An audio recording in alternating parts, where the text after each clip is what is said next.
Howdy, all you delicious people. I'm here today to talk about this spectacular Spider-Man Season 1, Episodes 1 through 3.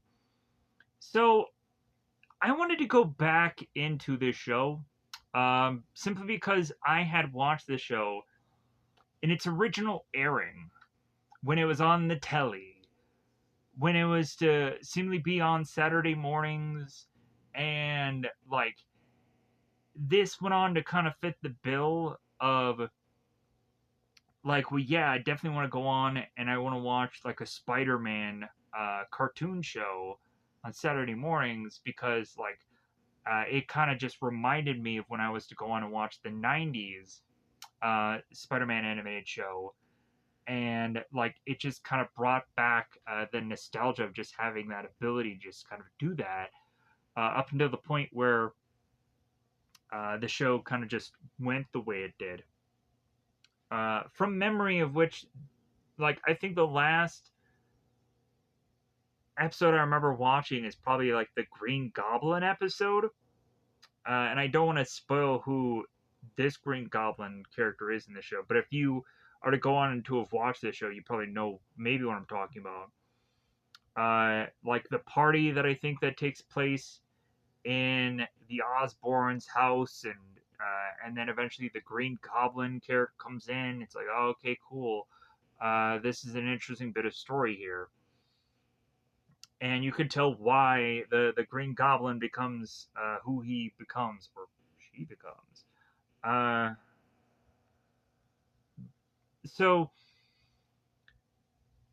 the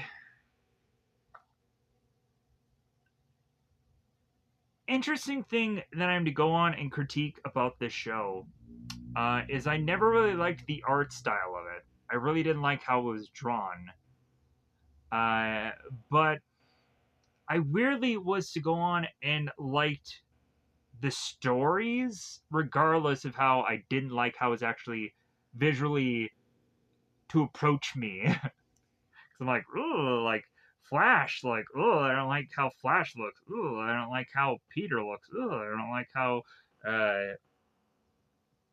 Eddie looks. Like there's just there's stuff that I could give and take here. I liked how Gwen looked, like how she was go on and kind of be this kind of more nerdy, and also so much about this show kind of reminded me a lot of Amazing Spider-Man in a number of ways.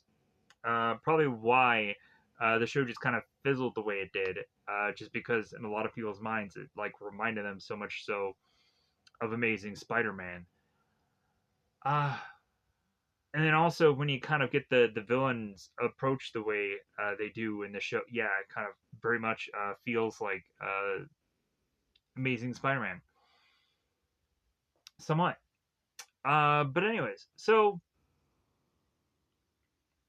for these first three episodes, man, in the pilot episode, they cram a lot in that first pilot episode. They're setting up Sandman, they're setting up Hammerhead, they're setting up a mysterious man that is to be sitting in a chair, and I'm like, well, I can obviously probably figure out who exactly that is, but I feel like this may go on and actually be a spoiler to anybody. But it's definitely not Kingpin, so that kind of narrows it down a lot who this could actually be. And uh, like I probably should go on and say who I feel it is, but because this is speculation, and if people go on and be like, "Oh yeah, you're completely right," or "Oh no, you're wrong," they're like, "Okay, cool." Uh, for those of you that are probably to go on and probably watch this, you're probably fans of the series anyways, or you probably have maybe seen an episode or two of it anyways. So it sets up a lot of the stuff in the pilot. In my opinion, I feel that this character is probably Tombstone. In my opinion, the guy behind the chair. I don't remember who this character is, so if I'm right, huzzah! But so I've seen bits and pieces of this, but it's been you know how much stuff has been just funneled into my brain over. I can't remember any of this stuff.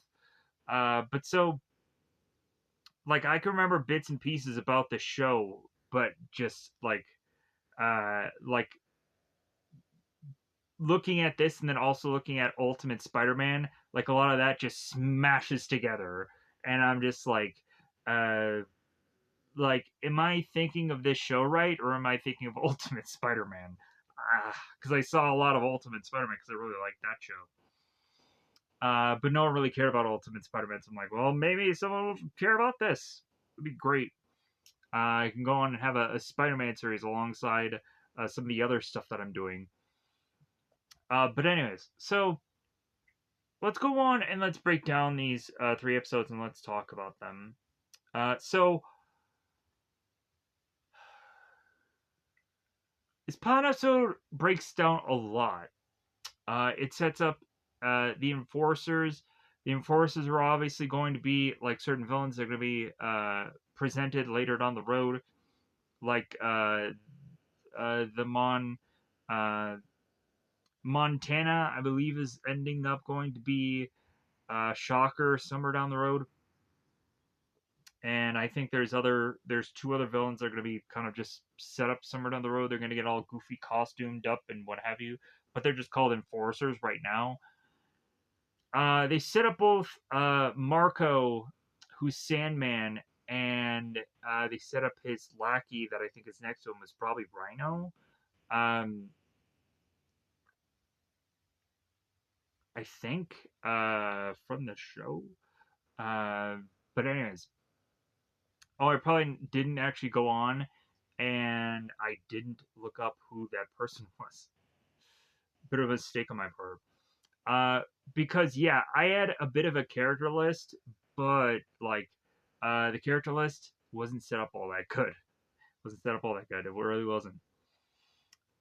So it kind of got like stuff where I'm like, okay, like I think that this person is obviously so and so, and then I have to Google him while I'm watching the show. I'm like, oh yeah, sure, fire enough. Like, yeah, my memory is slightly tweaking me better than I thought it was about this show. Because immediately when we have Toomes kind of coming in and talking to this scientist guy, I'm like, is that? And then I'm like, I had to Google him and look him up. I'm like, yeah, sure, fire enough. Like, all right. Because in the pilot episode, they also set up Doctor Octopus in this show. Uh, they uh, they set up just a lot of stuff, but then they also give us Vulture in this episode, Toomes, and if I'm honestly to go on and always remember Toomes, I always think that he's the youth sucking vampirish kind of character, and like it never really seems like they have that kind of Vulture and any other. Why is it that I've only gone on and seen him be done that way in just the 90s Spider-Man thing, and then every other iteration, like he's not the one that like sucks the youth from people? Like, did they just think that that was just too silly or too stupid? Or the fact that he had to go on and just continue to just suck the life out of people to just continue to have to become younger was too silly? I don't know, but like but yeah, but like you get this like vulture like character within this pilot episode, as well as also like we're setting up that like Spider-Man is like on his first run of being a superhero, and they kind of briefly bring up the whole Ben Parker thing and the great power comes with great responsibility, and in the pilot episode they go on and uh, they set up that Spider-Man is to kind of be this like myth character, like the alligators in the sewers. If you guys don't know the Daredevil Ben Affleck movie, they go on and they reference that in the thing, and then they keep coming back to it in the film about the whole like, oh yeah, you do believe me about the alligators in the sewers, and I think the Daredevil show brings that back up at some point. I think. Let me know in the comments below if that actually does happen, or you do remember that, because I don't. Because I have so much I have to remember. It just gets lost in the weeds. I've seen so much in my life. But so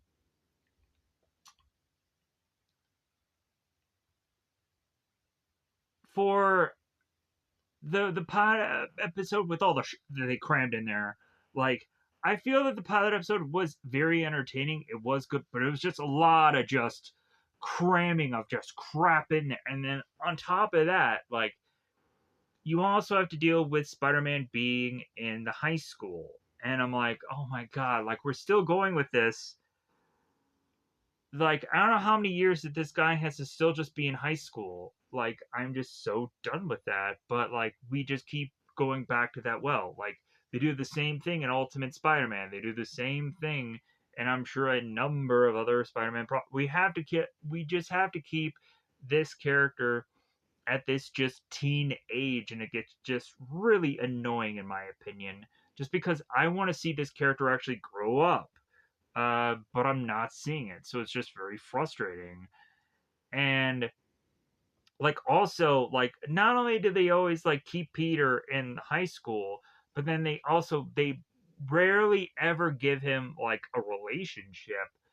And when we go on and even to like the second episode, how like it seems that Peter is spending so much time with a character named Liz, and how by the end of the episode she's just kind of looking back out at him. I'm like, what does that mean? Like, are they going to go on and build to that somewhere later? Because when really thinking about it, like Liz is supposed to be meant with Flash, so I really don't think that Liz is all of a sudden gonna just be like, that Peter Parker. And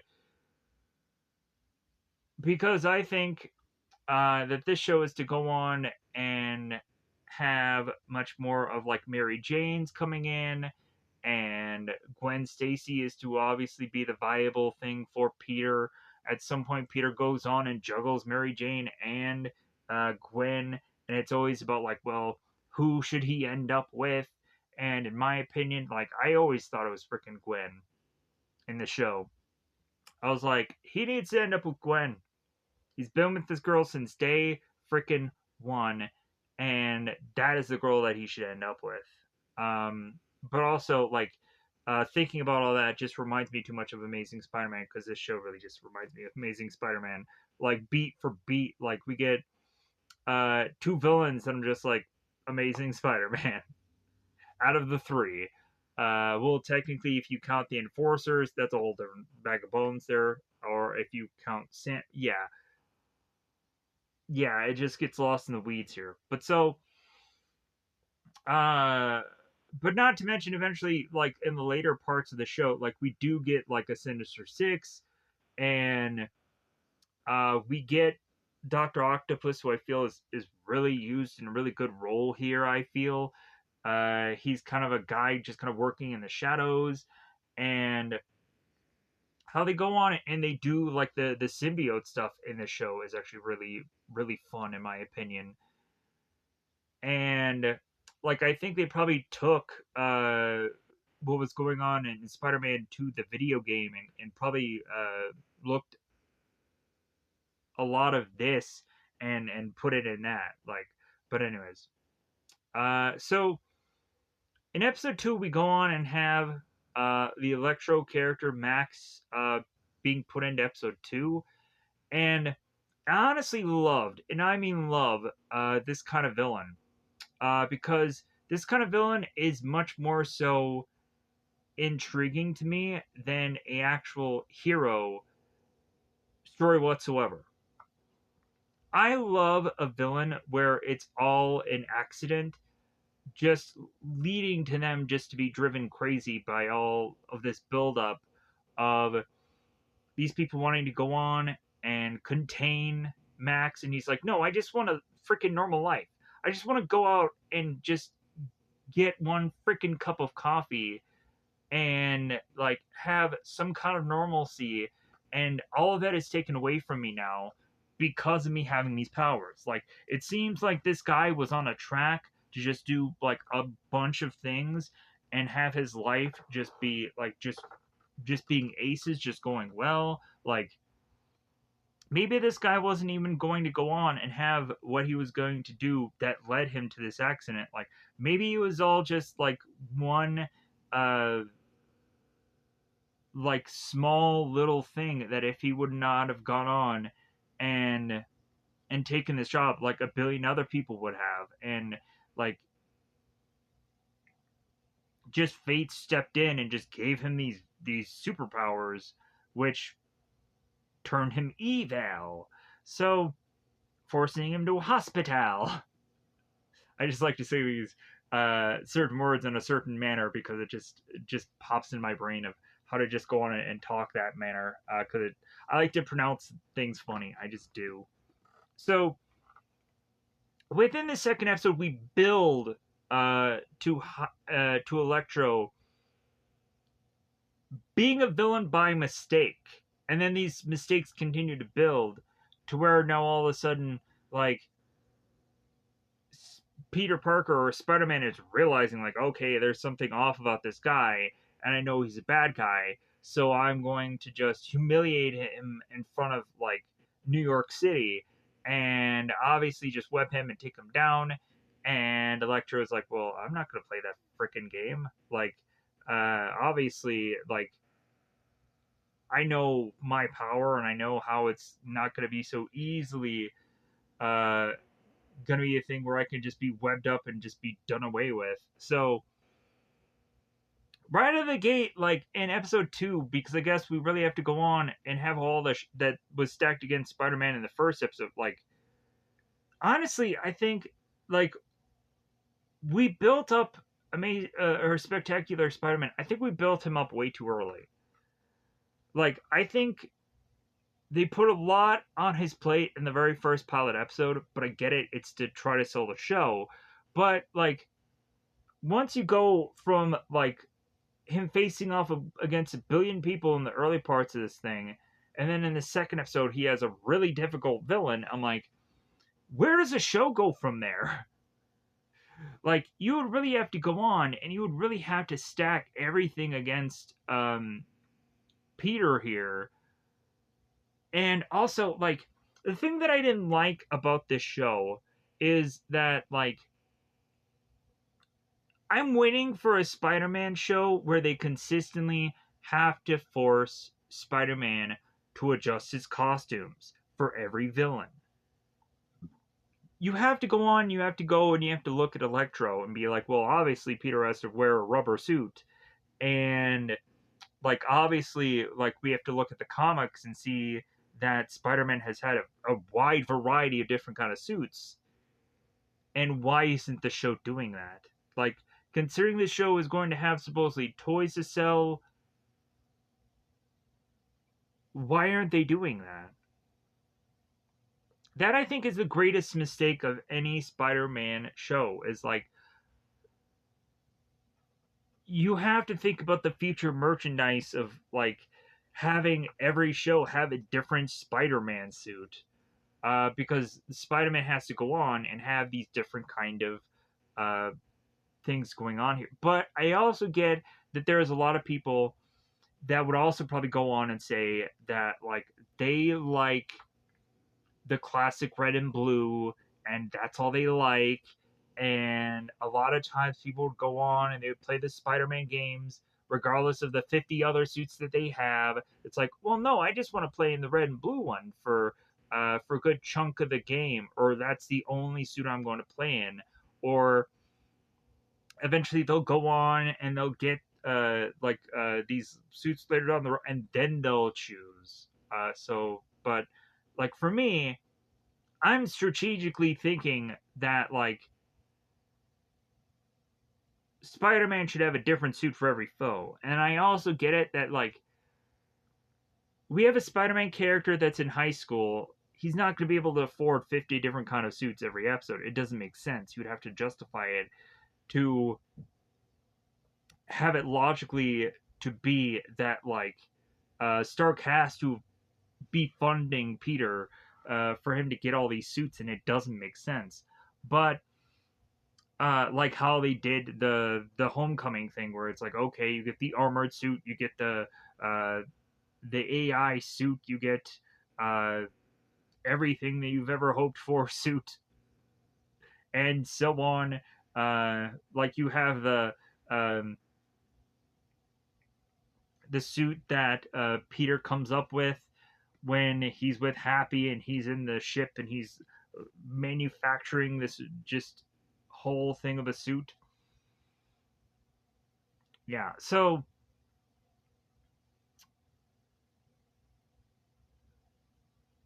within this second episode, I enjoy this kind of villain so much that it wins me over. Uh, how the villain is going on like, God, I just want to get a cup of coffee, and it's just, ah, I can't even do that because my powers won't even allow me, because this guy is just so uncontrollable. Uh, and within the second episode, we establish Kirk Connors. We establish that Kirk Connors has a family, and it ends up helping us understand where eventually this show is going to head, which is within episode 3, which ends up giving us the lizard, because of course it does. I'm to go on and say, like, regardless of how like the lizard eventually ends up getting portrayed in certain runs of things, uh, you always gotta love a good monster episode.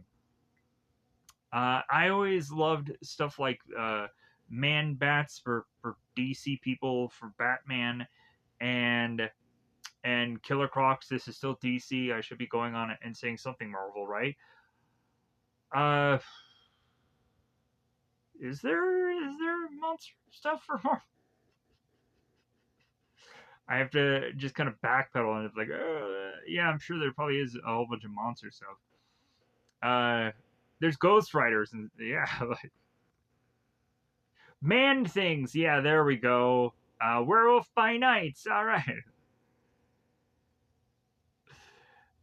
Like, yeah, I say that because of how rare it happens or how rare it occurs, or how they have to go on and just dedicate a specific episode for it occurring uh, during Halloween time, and that's about it. Like, for how rare it goes on. But like, uh, you would of course go on to have like Spider-Man, who deals with a number of animal like monstrous characters, whether they either be just a man in a suit or actually an uncontrollable, actually animal-esh like thing. And so going into this third episode, we have natural selection. And this is to have, of course, Kirk Connors to be injecting himself with his DNA, not thinking anything of it, not thinking like, well, what could be the side effects? And this gives him an extra arm, but then also is to be giving scales on the man. And then they have to go on and figure out a way uh, to reverse this process, to figure out a cure to reversing what had happened to the lizard, but then also, so early do we go on and also have Peter, who's second guessing being Spider-Man in this show. Like, granted, like by the end of this episode, it's justified, where it's like, where Peter is always having these problems with his curfew, like that ends up getting his aunt upset, like he's becoming like an enemy to his own friends. But here is also the problem, if you think about it. Like, if Peter doesn't go on and doesn't take pictures of Spider-Man, like, he doesn't get any money whatsoever. So he doesn't have a job whatsoever. So, like, Peter needs to continue to be Spider-Man just so he can take these photos of basically himself, so he can have some kind of money coming in. Because like, we come to find that like Peter is going on and thinking that this Kirk Connors job is going to be giving him some money, is going to be raking in the dough, and then Peter goes in to talk to Eddie Brock and just be like, well, hey, like, since you're working with Kirk Connors within the show, like, how much does this actually get paid?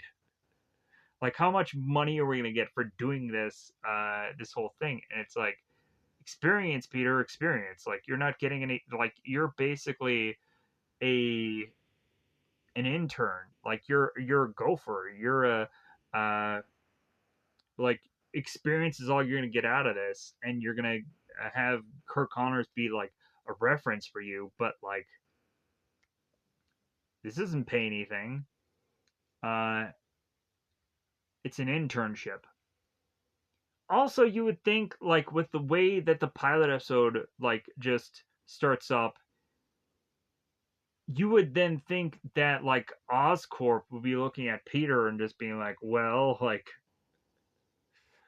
Peter, you know what, uh like, you're wanting to just ship yourself off to Kirk Connors, like, I know you personally, and so maybe Norman should have actually had Peter work alongside with him, and maybe that's um where they maybe go in this show. But regardless, from memory, of which that I don't remember everything,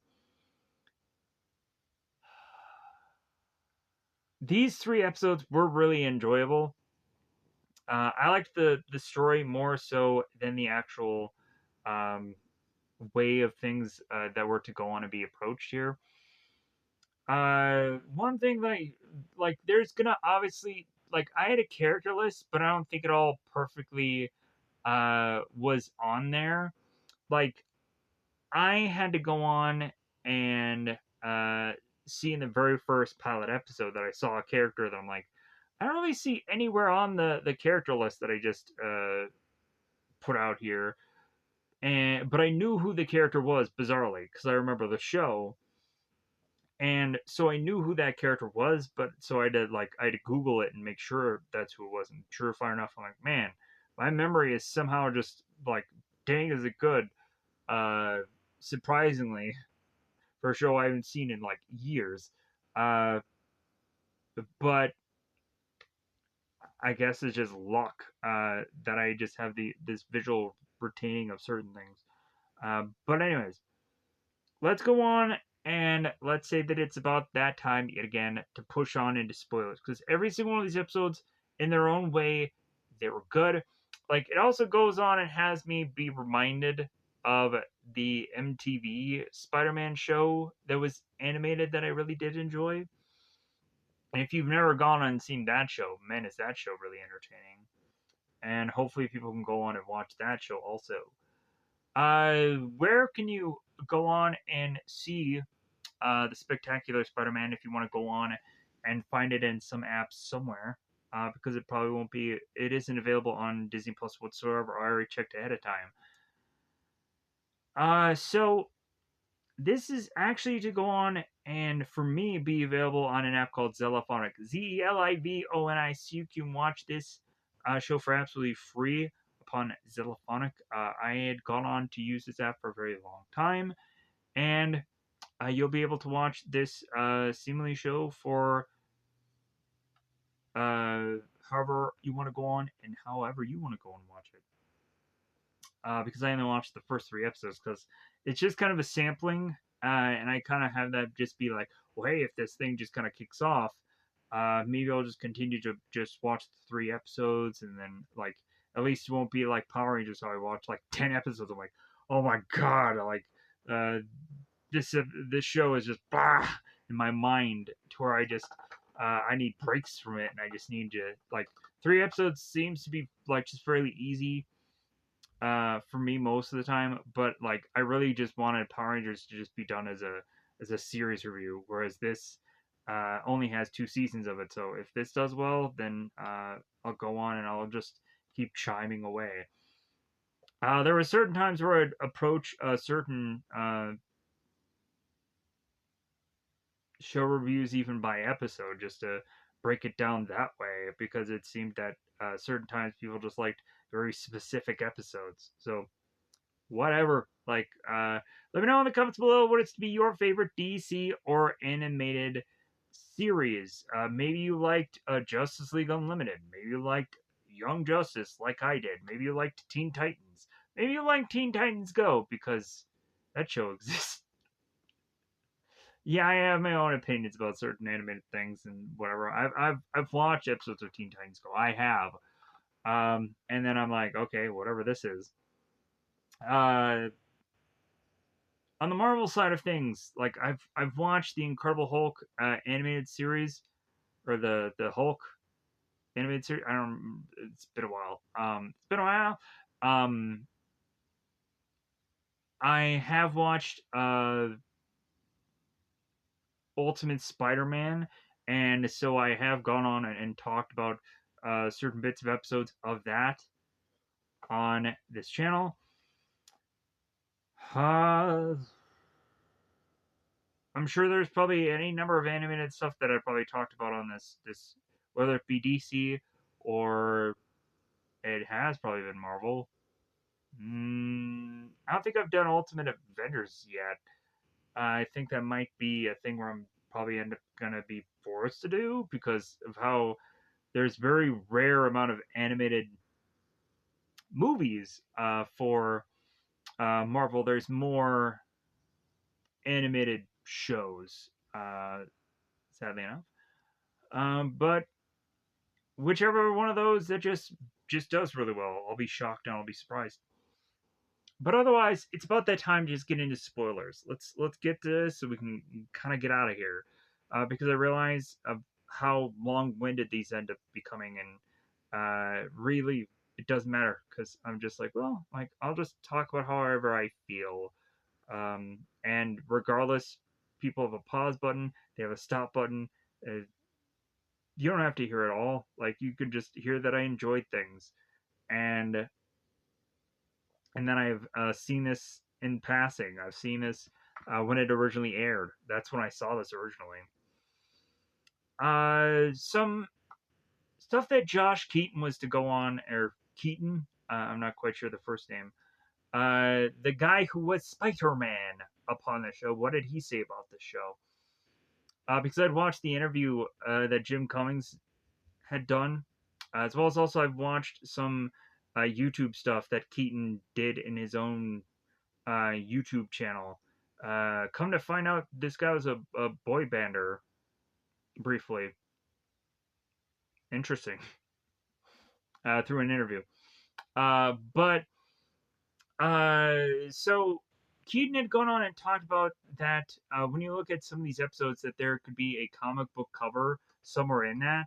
And immediately when I was going through the pilot episode, I saw where like Spider-Man is like just like grabbing Norman Osborn and kind of swinging through the air. And immediately when I saw that, I'm like, that kind of just reminds me of like Amazing Fantasy #1, the iconic Spider-Man cover where you're going on to see Spider-Man and he has like one arm with like a guy that he's hauling and just swinging webs and whatever. And like it is kind of funny how like Spider-Man is to say like how heavy this guy is. And so in my opinion, I'm like, well,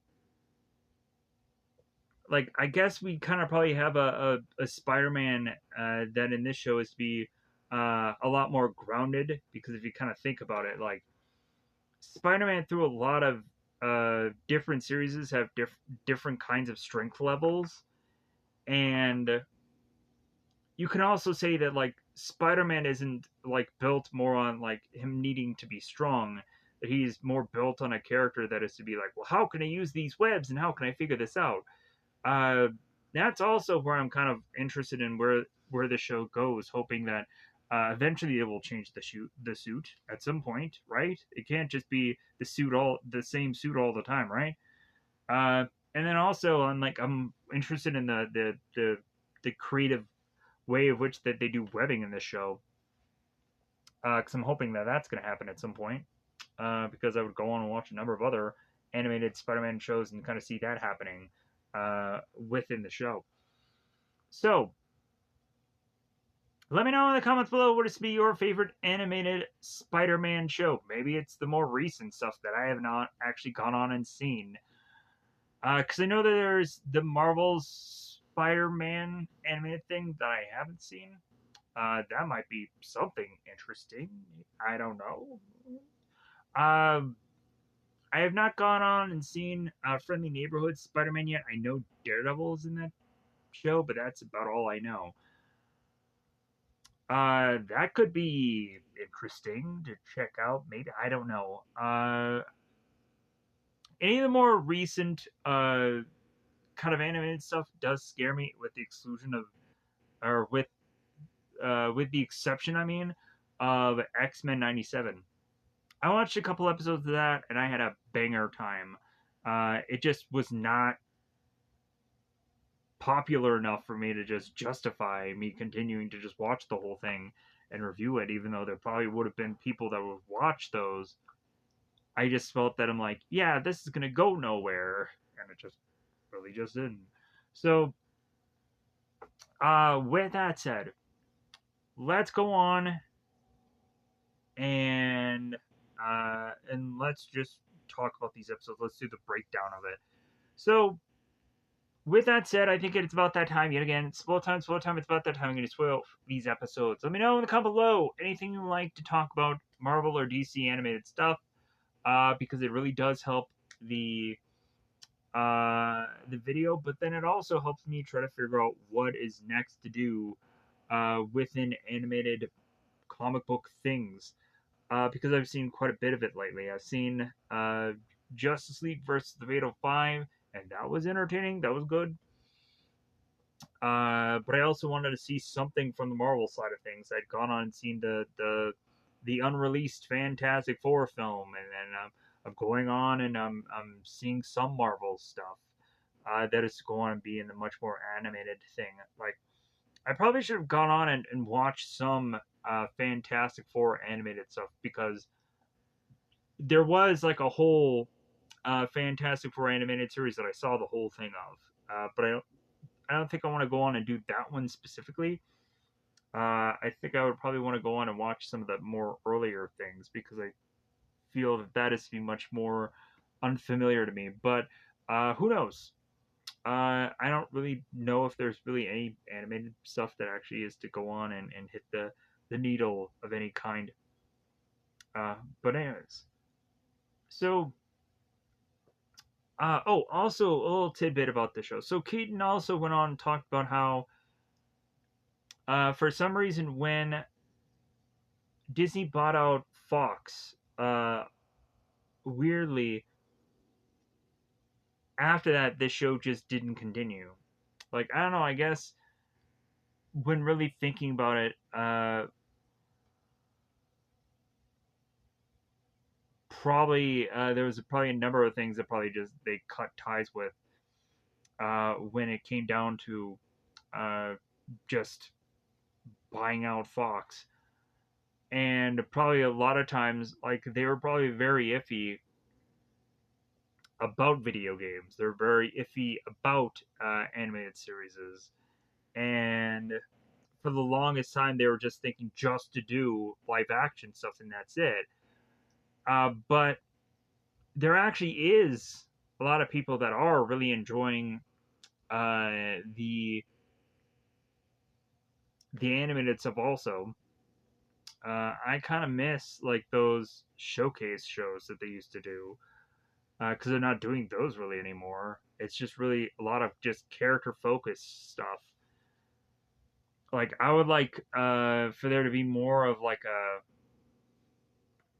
uh like a Justice League Unlimited style of approaching like Marvel or DC kind of bits of content, where we're kind of getting a bunch of characters you've never heard of just all slammed together in a show.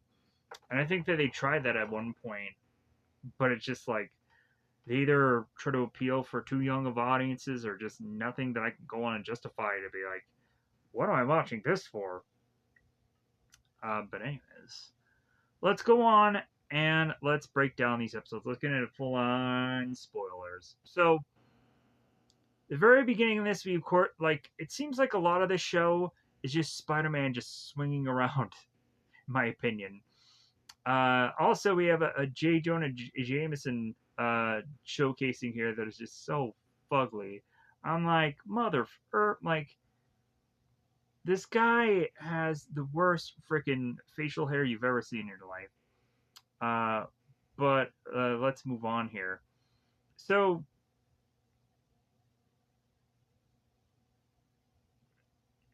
we of course go on and have Spider-Man kind of setting up here that he had he spent uh, a good summer vacation, uh, and so he's to go on and set up that he is the spectacular Spider-Man, and this is to go on and be the very last night before the actual school uh, year starts. So he's like, all right, like I want just some action. I want something going on here. So we would of course go on and have Spider-Man just diving through the city, trying to figure out what he's going to go on and patrol for. And come to find out, we have both Sandman, we have both, I believe, Rhino, and the two of them are trying to steal these sacks of loot here. And Sandman is stating to Rhino how, like, man, we're getting a pretty good haul here. And of course, Sandman, I believe, is Marco, but I don't know the actual Rhino character's name here, or even if this is Rhino. I believe it probably is. Yeah, for my opinion, how they eventually will get to this character. Uh, but so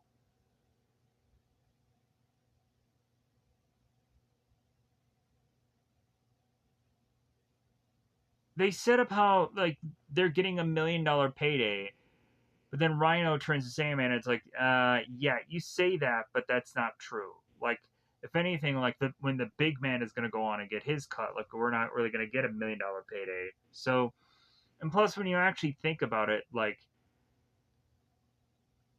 the villains that they're working for somebody, like they're gonna get the shorter end of the stick, which forces them to just continue to just keep robbing so they can get a bigger payday here. But that's probably never really gonna come to legitimacy or have actually had that happen because we have Spider-Man who is going on and he's patrolling the streets.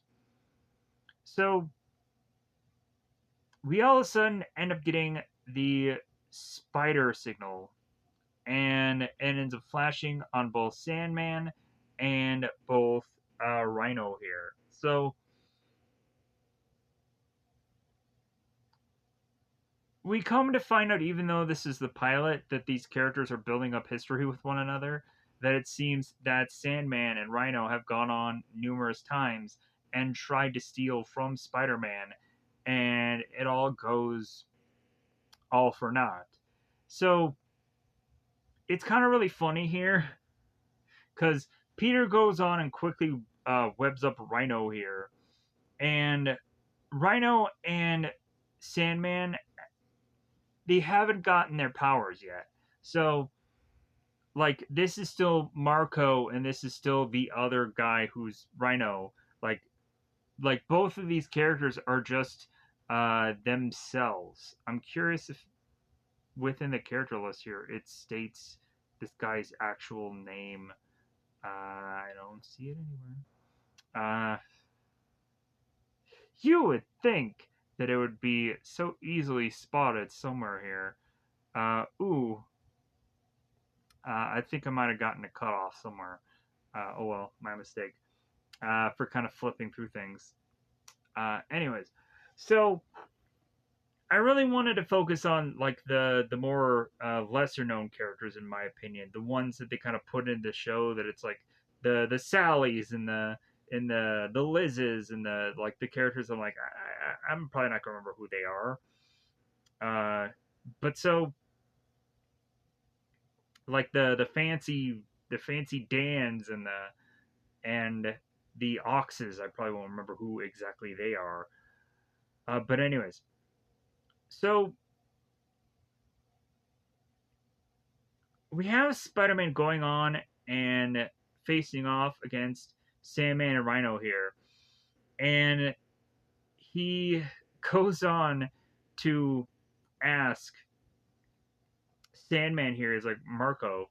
He's like, well, hey, I faced off against you a number of times here, and like, you know what, like, I just now like did this whole spider signal thing. Like, be honest, like, be brutal, like, tell me, like, what do you think about it?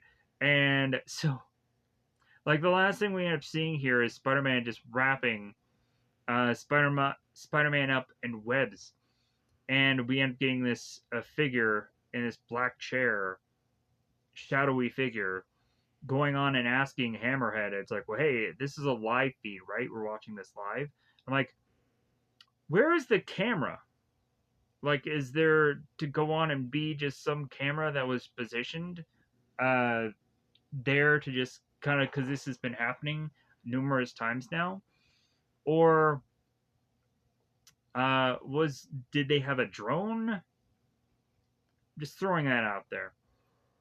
And then also, like, why didn't Spider-Man notice the drone? A number of things we have to just figure out here. So,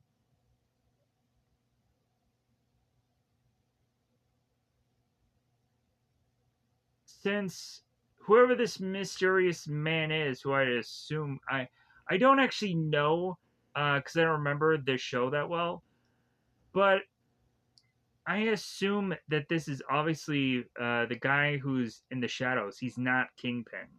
Obviously, they've done that far too enough to have it be Kingpin at this point. But that also does go on and limit who it actually is. And so, like, in my opinion, like, this has to probably be Tombstone, right? That's the only person that probably makes sense for this to be like guy behind the shadow. So like, let me know in the comments below what is to be your theory, or maybe you have seen this show. I'm like, yeah, it is that character. Like, oh, cool. So we have a shadowy figure that is to go on and be asking Hammerhead, like, well, hey, like, summon the enforcers.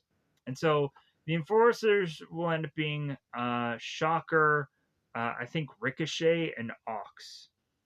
I believe is their code names.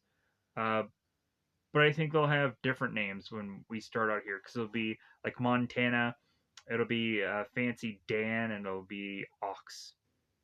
Uh, but so after this happens, we get the intro. Spectacular, that that intro is just horrible.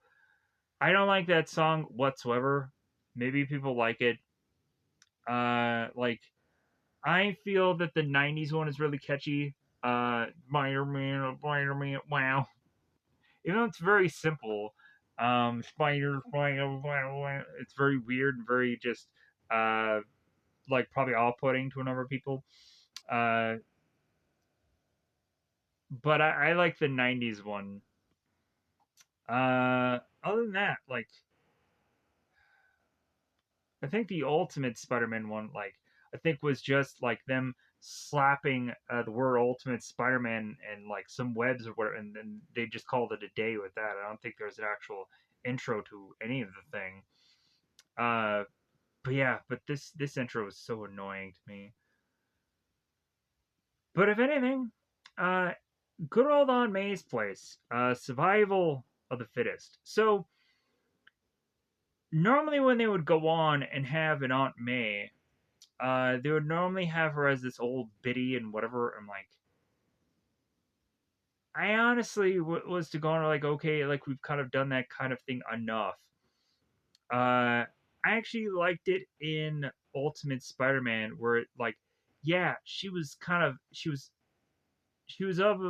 a certain later age, but like she was very youthful in my opinion. So that's what kind of changed within that character, and I think that momentum just started to make Aunt May just like younger and younger and younger to the point of like we're seeing like in Homecoming where like Aunt May is like very young, to where we're even seeing in like stuff like Madam Web's where we're seeing like the character even younger and whatever, and like they set up like Peter Parker's in the Madam Web movie. For those of you who haven't seen that movie yet, spoilers for those of you that probably don't care because that movie was not received very well. I actually liked that it was a horror movie, but if you probably are to go on and ask me about it, there's not a whole lot that I remember from that film.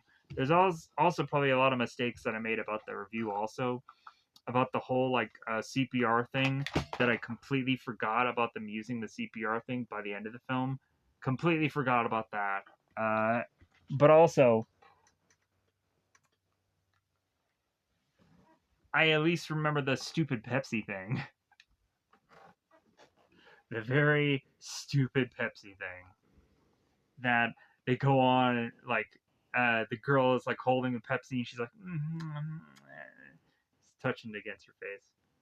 Anyways, so survival of the fittest, the intro of this, Aunt May. So Peter is going on and saying how he's pumped for the first day of school. Yeah, because he has superpowers now. So he's thinking that like him having superpowers is going to make his life completely change. That all of a sudden women are going to be looking at him and like, and men are going to look at him and like, and teachers are going to be looking at him and like, yeah, it's not going to happen that way. Like, nothing is going to change the first day of school. Like,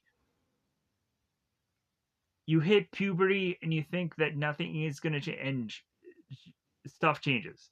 A lot of uh, like puberty will hit you like a ton of bricks all over your face, and will be horrible, and you'll just be like, God, I'm just so miserable about like freaking like everything. I have to shave consistently. Yeah, you have to shave. Like I don't do any of that. Like I don't shave. I don't ever shave again. Um, and so just the whole process of it is just so ugh. But you have to just look presentable. So like I guess I should shave, right? Anyways, so like him having superpowers and having him go into the first day of school, like it just seems uh like he hit a growth spurt and like he's thinking that everything's gonna change because he grew a foot or whatever and people are gonna notice that. No, you're still the same Peter Parker to everybody, and you're still gonna go on and be like the kid that Flash bullies, and also even if you do have this spider ability that can have you dodge every single punch or be able to uh not go on and be humiliated by Flash, people are going to think that that's very strange if you go on and you actually have that happen. To have you be going on and dodging balloons and yeah, so anyways. So Peter is pumped about the first day of school, and so he makes his way down, kind of overhearing a conversation that Anna and Aunt May are having between the two of them, where we have to realize that Ben Parker is dead already in the show. They don't go into it very much. They go on and just have the whole great power, great responsibility thing, but they don't go on and they don't talk about what happened to Ben. They just kind of glaze over it because I don't think they could, or I don't think that they probably are going to go on and go into it at this point of the show, or any point of the show. And I think it would just be like I don't think of a number of other shows that completely go into it. But anyways, moving on. So both Anna and both May are talking here, and so May goes on and says how like debt is starting to collect here, and Ben was never a financial wizard of any kind, and so like So they were probably already in debt by the time that Ben passed away. And then now that Ben has passed away, yeah, things have just gotten worse. So Ben is going on, or Ben is going on.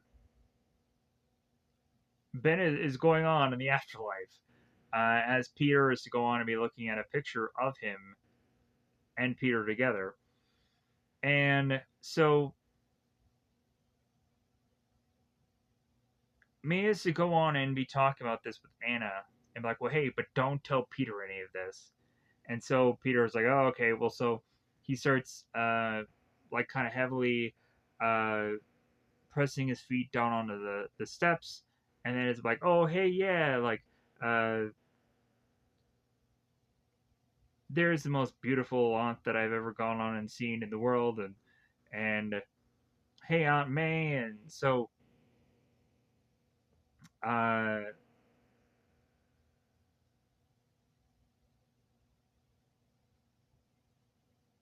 they go on. And so Aunt May gives Peter his lunch. And so Peter is to go on and make his way to what, of course, the shul as we transition to Oscorp. So there's an argument going on between Dr. Octavius and Toombs here. So Toombs is obviously upset of the fact of the matter of it is that that Toombs has this flight tech, and he wants to go on and he wants credit for this flight tech because he knows that this company is going to go on and use this thing at some point with this company. So,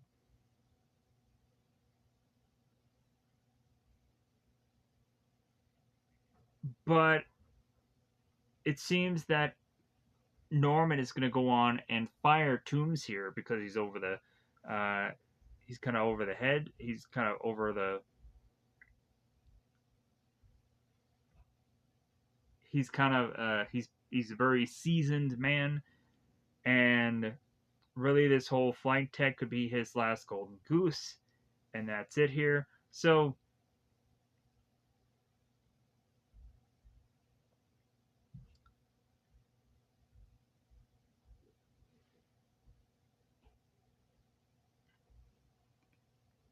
Doctor Octopus, I feel, will get used way better a lot later in this show, where he's kind of like the man in the shadows, uh, and he'll go on and be kind of putting things together to go against Norman in the show. But so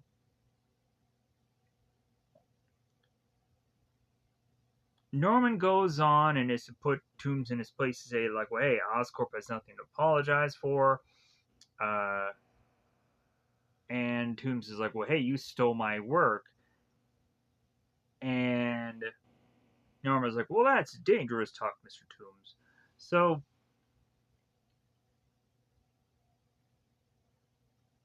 as well as also him saying, like, dangerous and unsupportable. And so,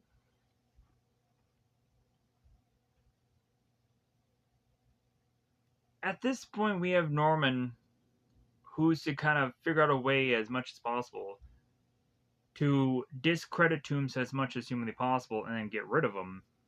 Even though technically the flight experiment thing is to probably be something that Norman is to take away from Toombs and to obviously use somewhere down the road with the Green Goblin costume or whatever ends up coming out of that later. So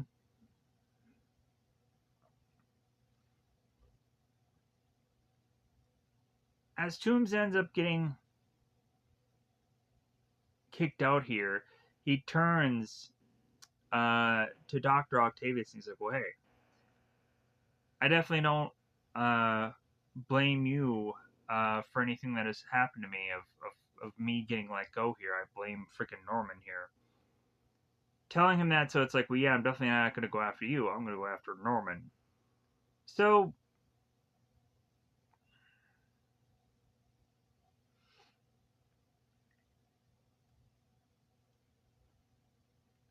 now we transition to Midtown Manhattan Magnet High School.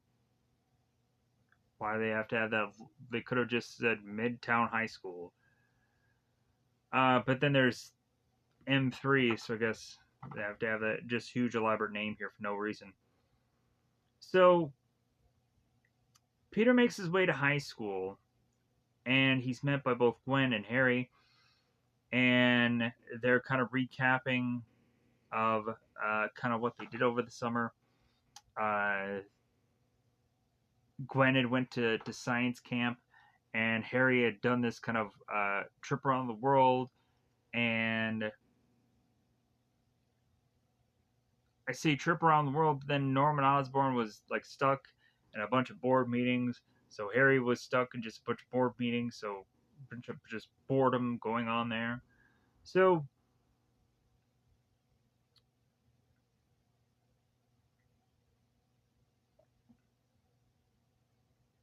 but if anything, like Peter can't really much talk about what he did or his summer break because he had superpowers. So,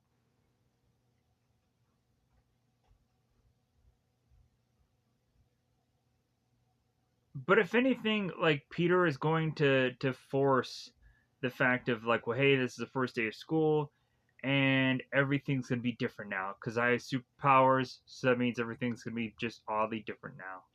So Peter goes on to notice this cheerleader by the name of I think Sally, and that is right. So uh, Sally is to go on and uh, be this girl that Peter's like ooh and eyeing about.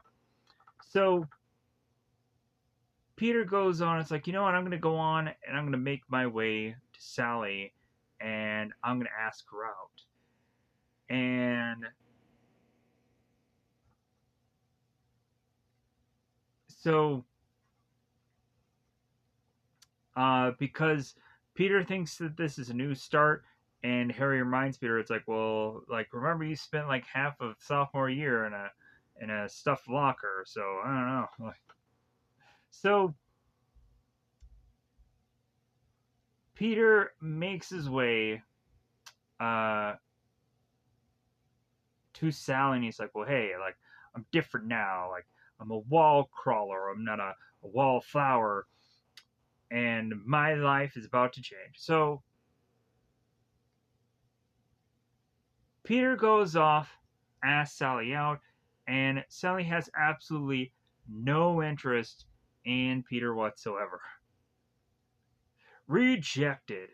So all of a sudden, coming behind Peter is Rand, Flash, and Liz, a girl that uh, Peter will get to know more about in the second episode. Because we'll come to find out that Liz is struggling with her grades. So she'll go on and she'll need Peter as a tutor, and there won't be much tutoring. There'll be very rare amounts of time where Peter is going to go on and seemingly wow Liz with his brain and what have you.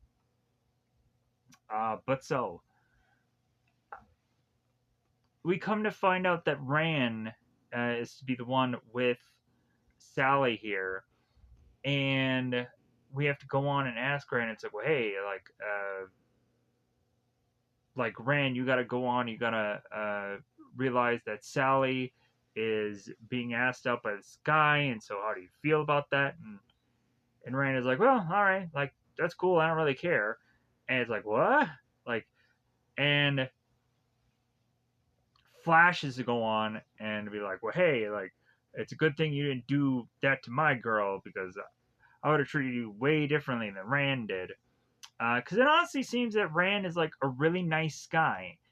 He is kind of being the opposite cliche of what we should be expecting in the show, and I actually kind of like that. So Uh, we also go on to have Peter that goes in the face of Flash, like, well, hey, like, you're not gonna be bullying me like you normally do, Flash, because things have changed. Yeah, I'm sure they really have changed for the better. So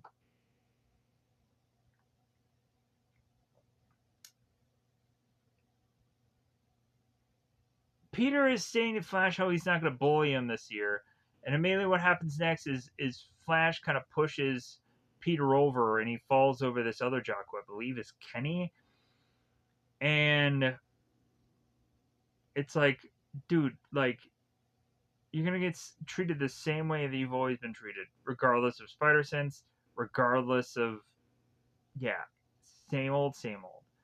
So the Hammerhead makes his way to this hangar to meet up with the enforcers, and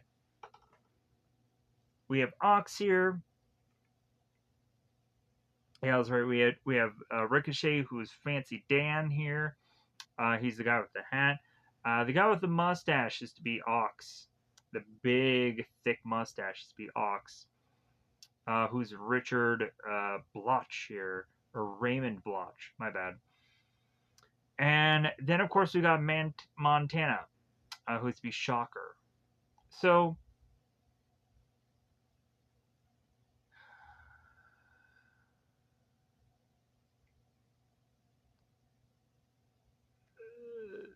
the mysterious voice goes on, and he's like, well, all right, I'll get to the point.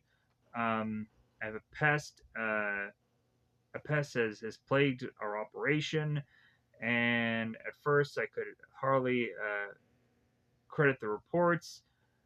And so Hammerhead is going like, well, yeah, like we thought that people were trying to shorten us, but then we'd go on and find out that after a bit of questioning that they were honestly being very sincere. They were telling us the truth. So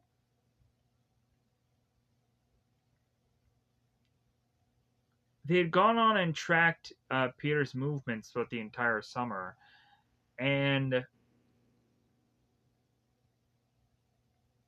they could finally confirm that this Spider-Man was to be an existing thing last night. So it took them a whole summer to finally find this guy and to realize that the Spider-Man is real. So, so Montana ends up talking here, but like, and you want the enforcers to wrangle up this here spider? And Big Man, I guess is what they're calling him, no, Montana, I want you to squash it. So, back at Midtown High, uh, we have Mr. Warrant, who's the teacher. Then, like, I didn't think I needed to go on and learn the teacher's name, but yeah, Mr. Warrant is the teacher here because it seems that he'll have a bit of dialogue here. So, as this class is to wrap up here, Warren ends up talking to both Gwen and Peter about the field trip they had at the Empire State University, and is to go on and talk about Dr. Kirk Connors. So we're already setting up Connors being involved in the show already in the pilot. So we have, of course, Warner who's talking to both Peter and to both Gwen. Gotta adjust myself a little bit more here. Great. So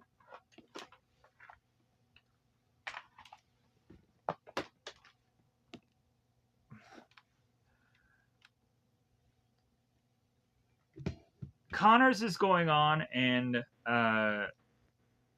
talking to both Gwen and both Peter about this whole field trip thing. And this is to go on and show us how Peter had gotten his spider powers because he had evidently gone to Connor's laboratory and had gotten bitten by the spider there, giving us a flashback of that. Then we also go on and have Mr. Warner, who's going on and telling, like, well, hey, like, it seems that Connors is to be interested in wanting the two of you to be interns. And so I kind of got my best and brightest, and the two of you are it. So, like, if you guys are free, like, you guys can go on and go to Connors and eventually uh, work with him or work alongside him. So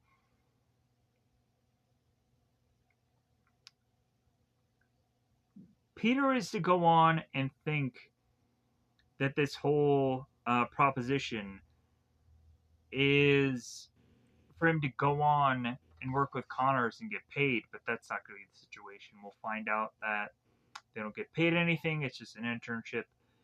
And because Peter is just thinking, like, oh, well, I need to get money. So, like, eventually he goes on to realize, like, well, the only way I can get money is by taking pictures of Spider Man. So, here is where the Vulture is going on and getting his suit set up. He's getting his wings just flopped out. So Peter and Harry are having a conversation together wherever Harry is to go on and be living. And so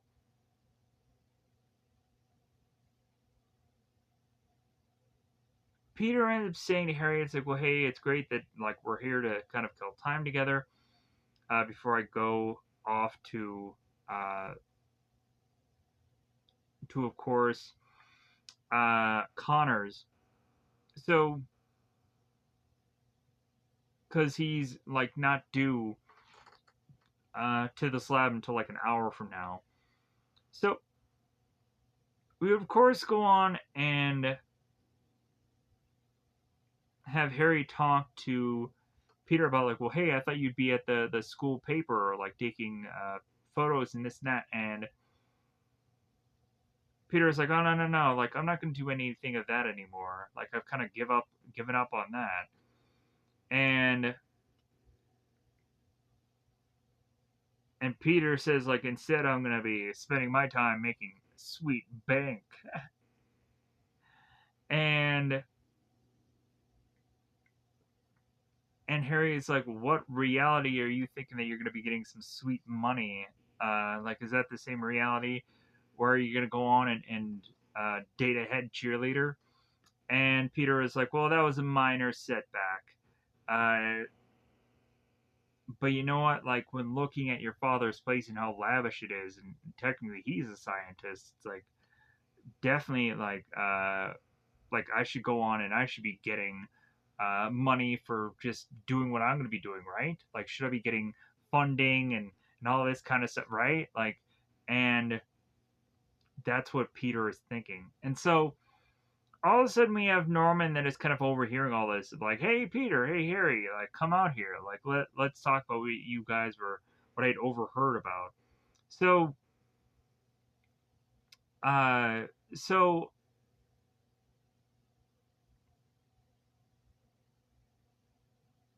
Peter now goes on and tells Norman about the whole uh, ECU thing, working with Kirk Connors, and uh, and so Norman is like, well, yeah, that's quite an opportunity, like, and so immediately, like, Norman is to be turned to Harry. It's like, well, I guess you weren't going to go on and be asked for that same opportunity now, were you, Harry?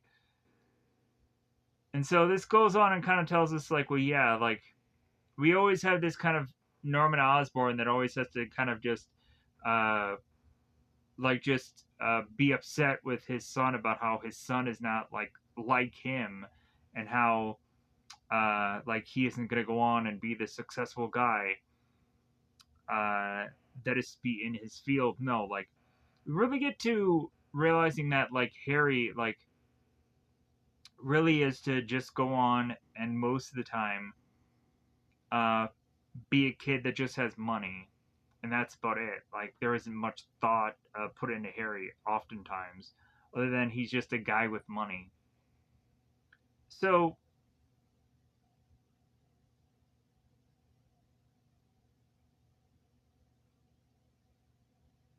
And here is where all of a sudden we have Toomes coming in, and he comes flying in, and then he grabs Norman and interrupts this whole conversation.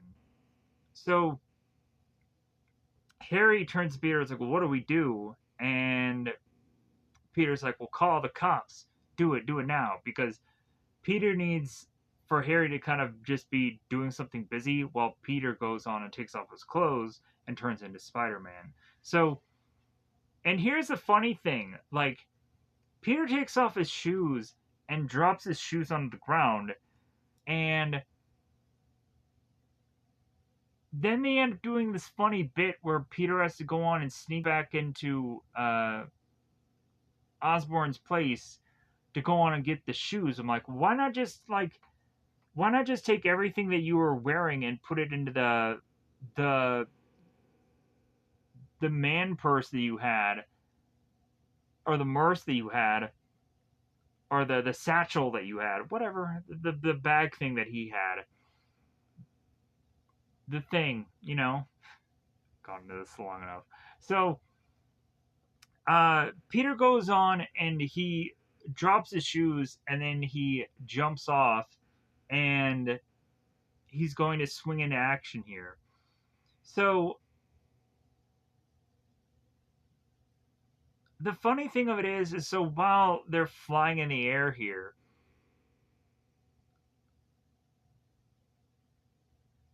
Toomes is like, well, hey, like your tech, your fly tech, like, hey, can it do this, Osborn? And like Vulture is really one upping Norman here and being like, well, yeah, like I'm gonna be the person that you called me, and because you called me a vulture, and Norman's like, dude, I didn't call you a vulture, I called you a buzzard. Like even that you can't get right. So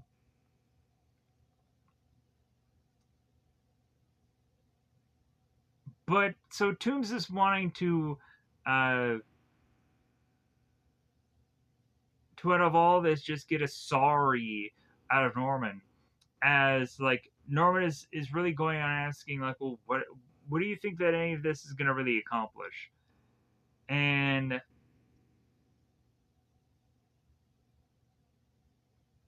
so Vulture wants like this public display of apology, and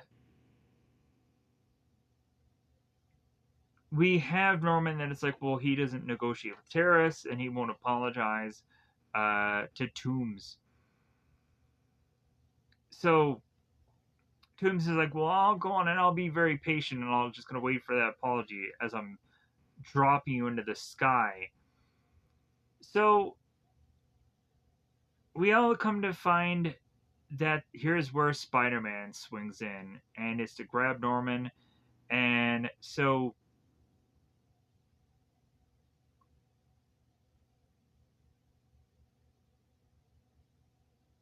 here's where there's like a little bit of back and forth between both Toomes and both Spider-Man.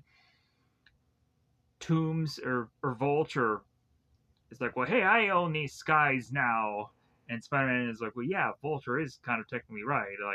Uh, like I don't really own the skies; I just kind of rent the skies. So,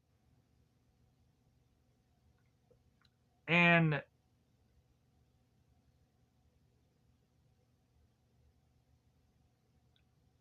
as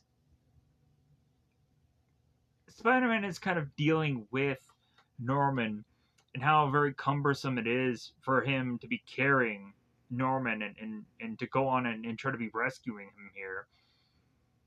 Peter realizes how difficult it actually is to be dealing with Norman, about how he's the ugliest and he's the heaviest, and but he's the first person he's gone on to just be rescued.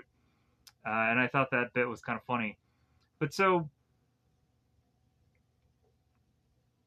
as soon as Spider-Man can go on and spot some police, Norman kind of chucks uh, Spider-Man chucks Norman right in front of these police to kind of have him in protective custody. And it's kind of interesting how both these police officers, as they walk their way out of the police station, they're like, yeah, like this Spider-Man guy, like he's not really helping. Like if anything, like any of the people that he goes on and webs up, they turn around and just kind of let them go scot free, uh,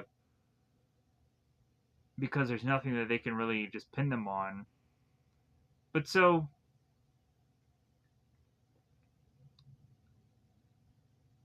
also, as Vulture is to see Spider-Man and he's webbing, Vulture clips Spider-Man's webs as he falls. And it's kind of funny here within this episode because we honestly like consistently think that like Toombs I think thinks that like Spider-Man can't really do much of anything. Like it's kind of funny how like Vulture, when Spider-Man and him are just in the air and Vulture is like, "Oh man, you've doomed us both." And Spider-Man is like, do you not know who I am? I'm Spider-Man for a reason. So like you immediately see that Vulture just clips the web, and I'm like, what difference is that gonna make? Like Spider-Man is just gonna make another one and just save himself. So Norman ends up looking on at the police officers and he's like, well, hey, uh, like we're gonna talk, but we're gonna talk inside. We're just gonna get that out of here. So both Spider-Man and Vulture, they are kind of duking out here. So here is where Spider-Man talks to Vulture about the whole great power, great responsibility thing, and it was kind of funny. Like I admire anyone who dresses up like their favorite animal. So uh,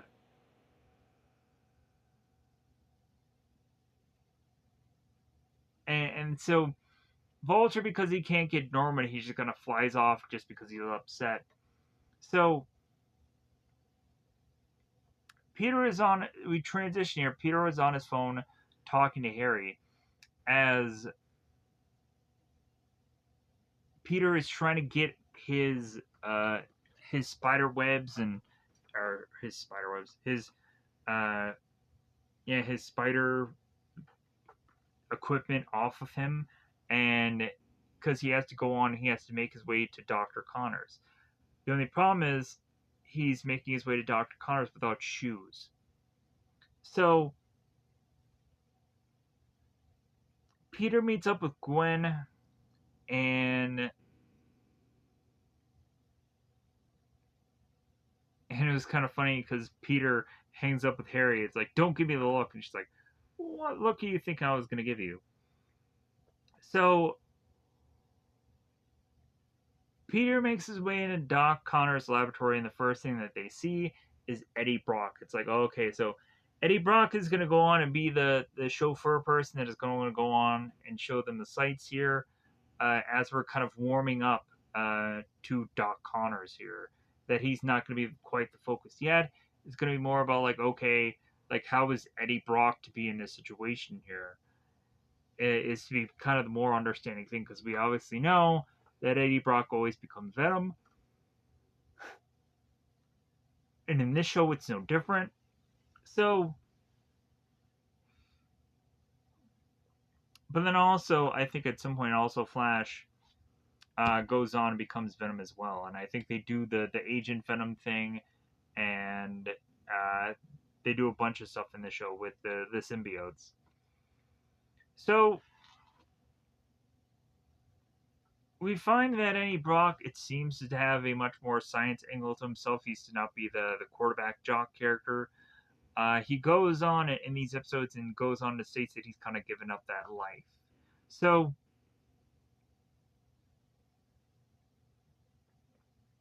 uh,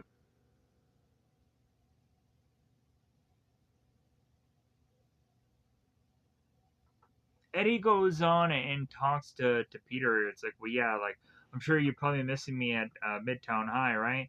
Like I'm sure, uh, like to try to get Flash to not give you so much crap, right?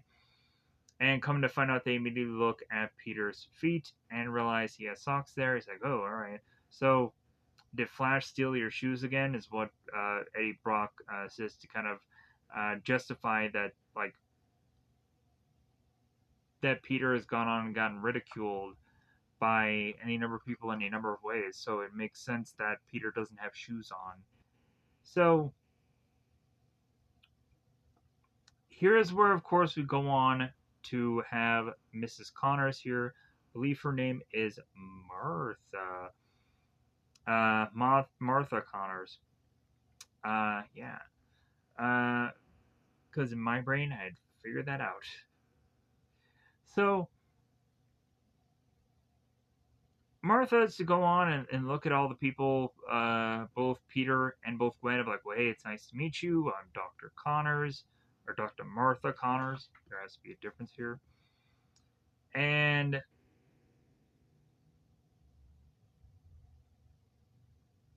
so Martha had stated that Eddie had said some things about both Gwen and both Peter. And then we end up seeing Dr. Connors. And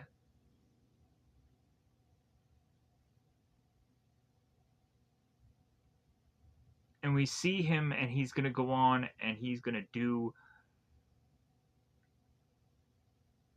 his injection. And like Martha is trying to pull Connors away from his experimenting because the interns are here. So Connors is to go on and be like, "Oh, hey, yeah, Peter, Gwen, like, you must be our resident geniuses." And so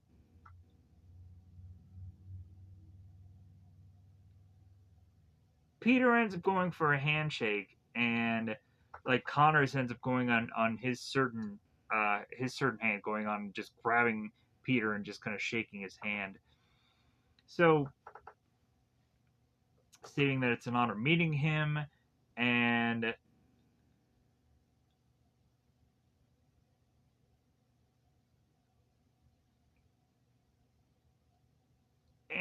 so it seems that Connors is to go on and mention that he remembers Peter, and he remembers him getting bitten before, and Peter was like, "Oh yeah, I was bitten by the science bug, you know, right?" And so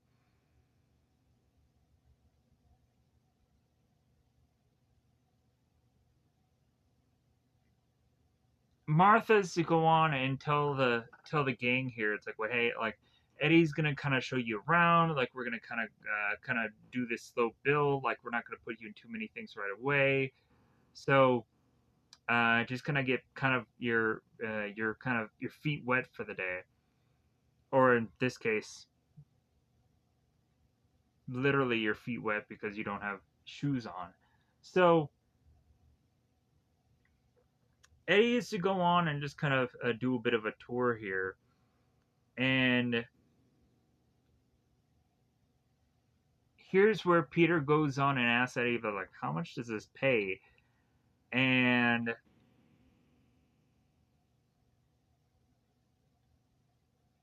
Eddie turns to Peter. It's like, dude, like, you have zero experience, and like, you're thinking that you're gonna get paid? Like, dude, you're getting an internship.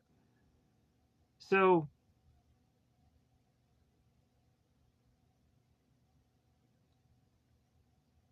since Peter goes on and finds out that this gig doesn't pay anything, Peter and Gwen are kind of now by this bus, and Peter's like, "Yeah, I don't know what I'm gonna do now. Like, if this science gig doesn't pay anything, then like my aunt needs me. Like, she needs me to get some kind of money coming in.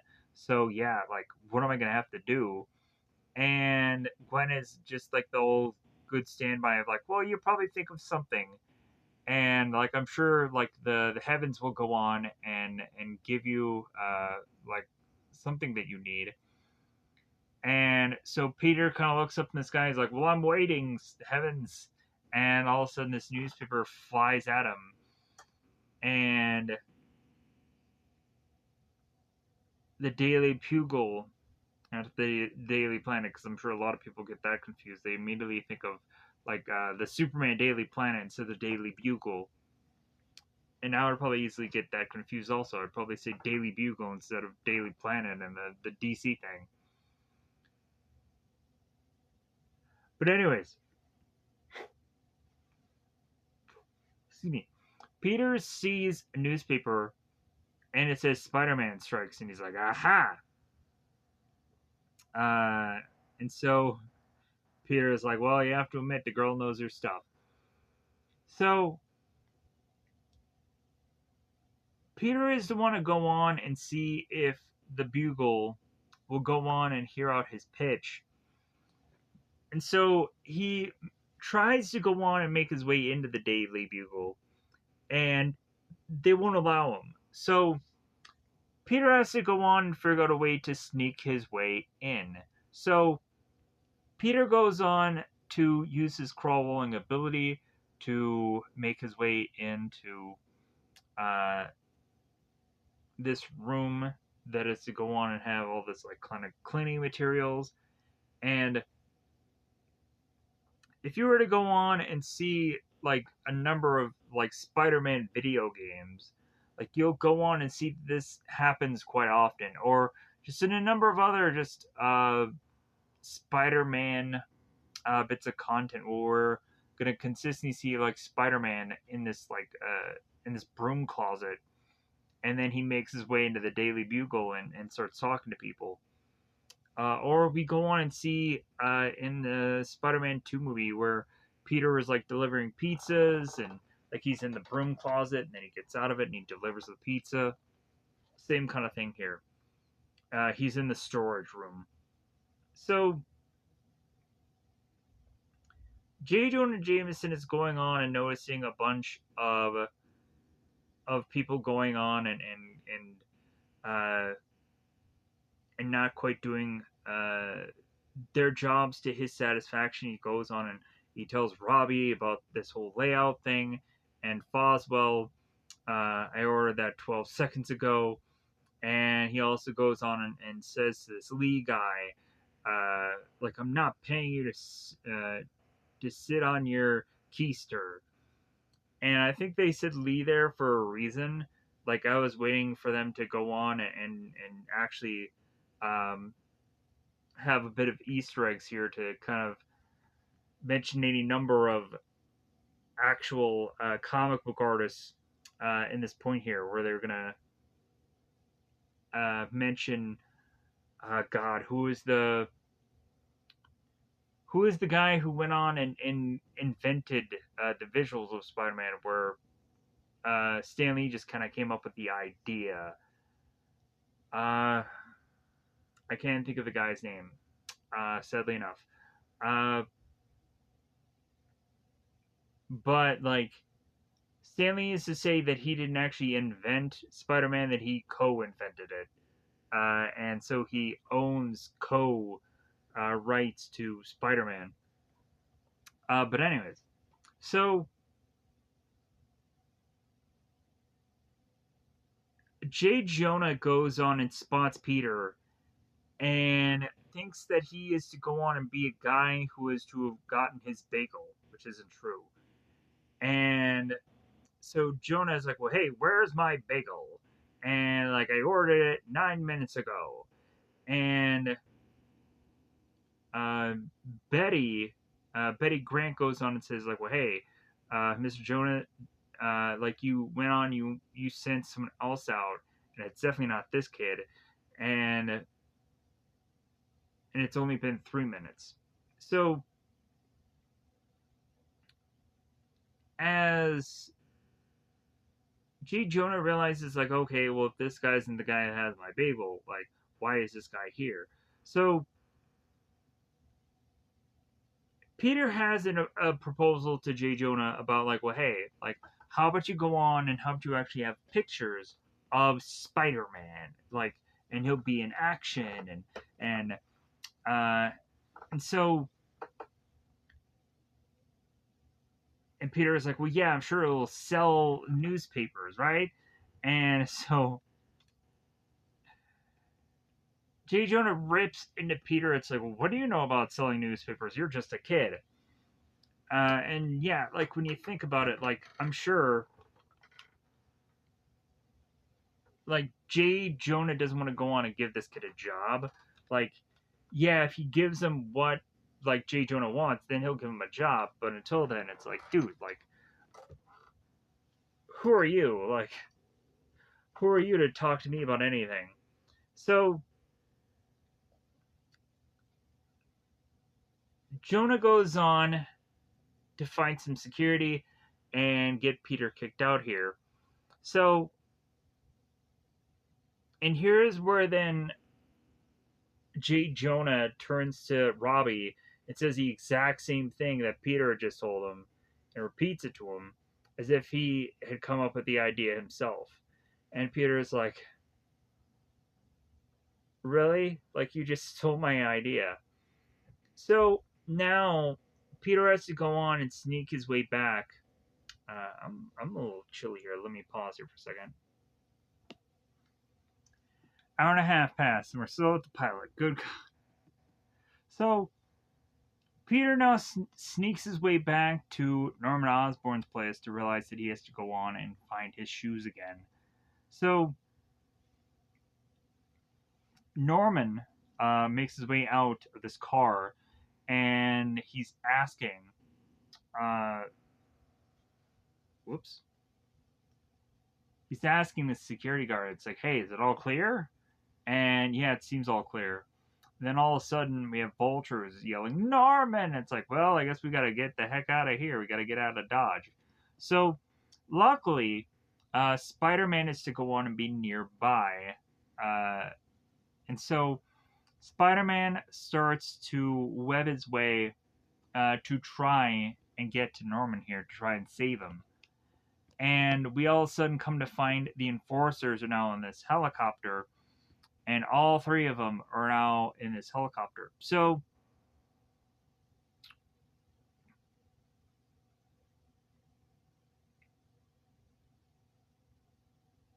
we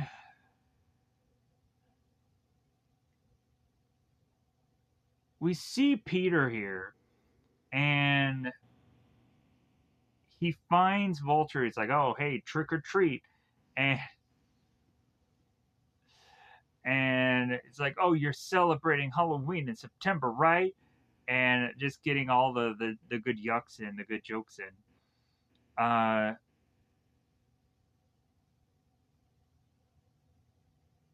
But also then Peter realizes, well, hey, I'm in a spider costume too. It's like, well, who am I to talk? So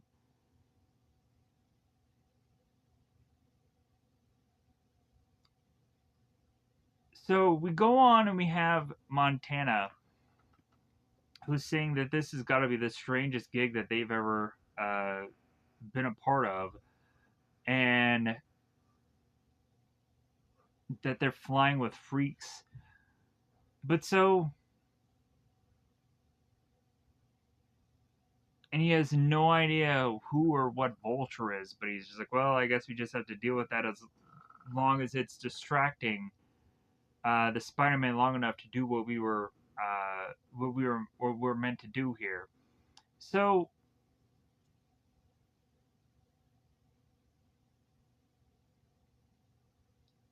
Peter's spider sense is going off here, and there's netting that comes from the Enforcer's helicopter that ends up grabbing Peter here or Spider-Man here, as Spider-Man goes on to web this gargoyle to try to like slow his descent, and the gargoyle falls over and crashes alongside Peter aside Spider-Man as Spider-Man just kind of falls to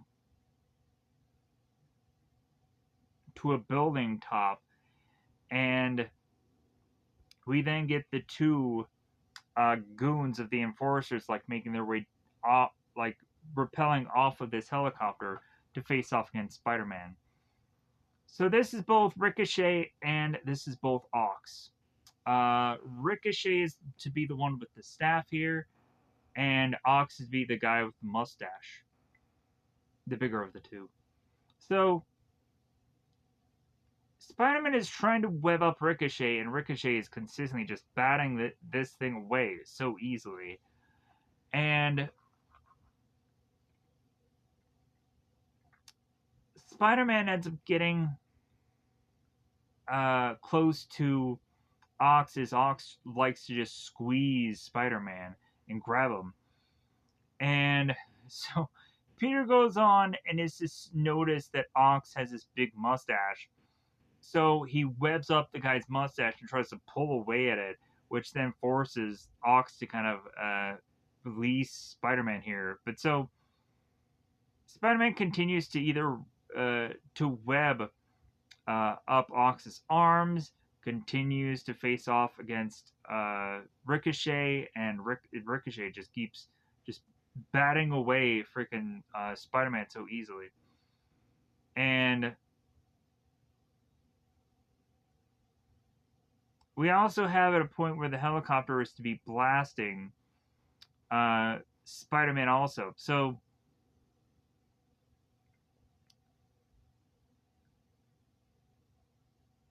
we now have the enforcer, or the Montana, who goes on to mention to Spider-Man how like the boys just needed to work out, no turn and tail. So Spider-Man ends up asking who exactly these guys are, because they don't tell him by name who exactly they are, that they're the enforcers, know nothing. So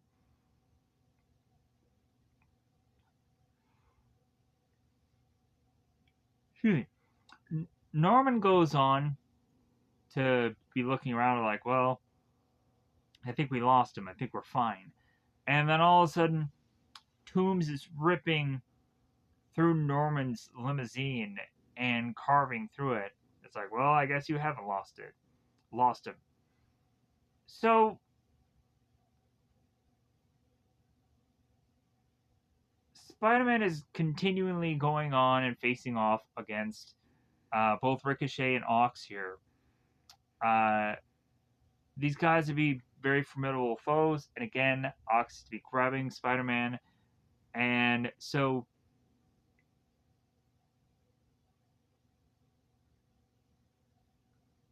Spider-Man gets free, webs Ox, and then goes on to web Ox to this pole. It's like, well, hey, like, I definitely would not think about trying to figure out a way to get out of this webbing, because it won't be to your benefit. 'Cause you'll fall and you'll die.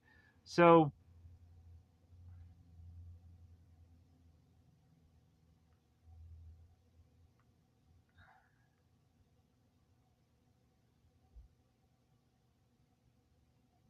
we now go on to our regularly scheduled program, where uh,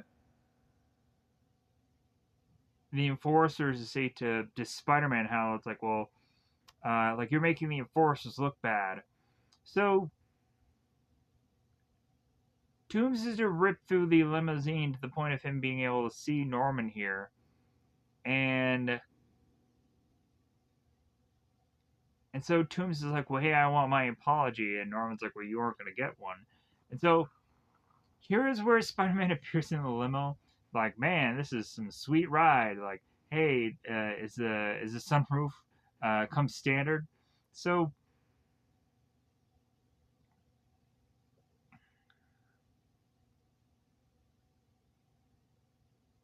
here's where Spider-Man faces off against Toombs again, and at this point here, we now have Spider-Man who's looking at both of this chopper and both Toombs, and he's like, you know what? Like, I want to have two birds, one stone. So Spider-Man ends up using Vulture, or he ends up using the helicopter against Vulture, and vice versa. So,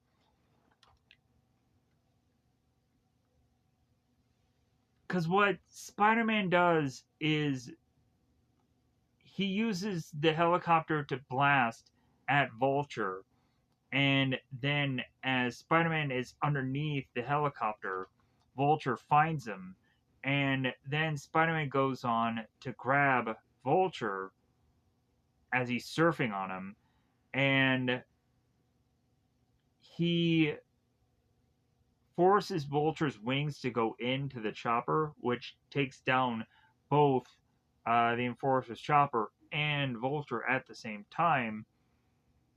As now, like the Vulture can't go on and use its wings very well, so Vulture ends up telling Spider-Man, it's like, oh, like, look what you've done. You've doomed us both. And Spider-Man's like, like, I don't think you, I don't think you've been paying attention. Then he goes on and he webs, and then, like, they get out of there safely. So now we see the Ox, the Ricochet are both webbed up, and we see that Vulture is webbed up to this street sign. So Spider-Man makes his way back to Montana to find out that the helicopter's empty. It's like, well, I guess you can't win them all. So, and he says 3 out of 4 ain't bad. So,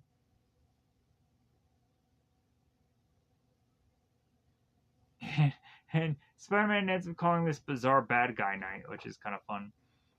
So, Peter goes back to what he should be focusing on, which is re-getting back his shoes, and then making his way back uh, to Aunt May. So we start to realize that Peter needs to be back by a certain curfew, that he needs to be home by 10 o'clock.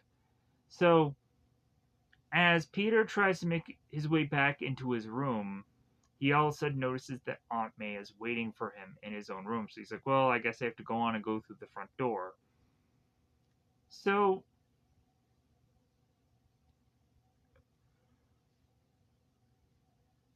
excuse me.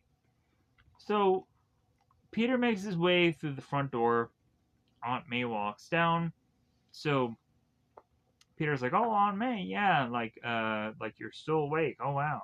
So here is where Aunt May sits down Peter. It's like, "Well, yeah, like about this curfew, uh, like you can't just be coming home around midnight. Like, you definitely need to be home by 10 o'clock." So,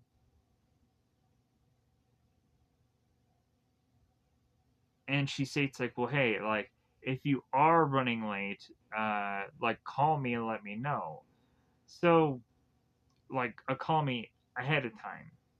So eventually Peter will go on and have every single night that passes, like he'll have to have some excuse for him to be staying later. He'll have a phone that is to go on and be giving him an alarm that is to be stating that he is kind of past his curfew. So, or that he'll get an alarm ahead of time that says he's kind of past his curfew. So he has to kind of he has to call Aunt May, and he has to apologize. So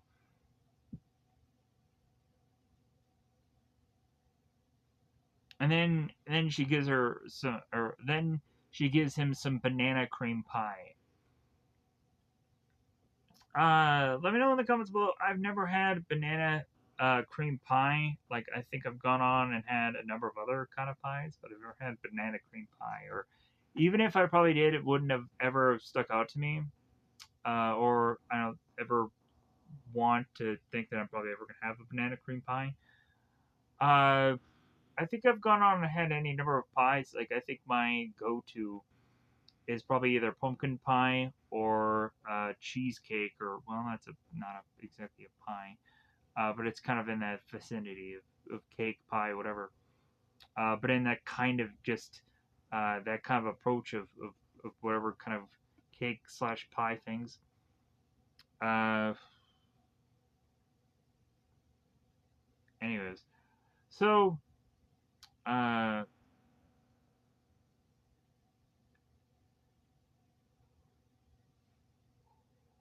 anyways, moving on. So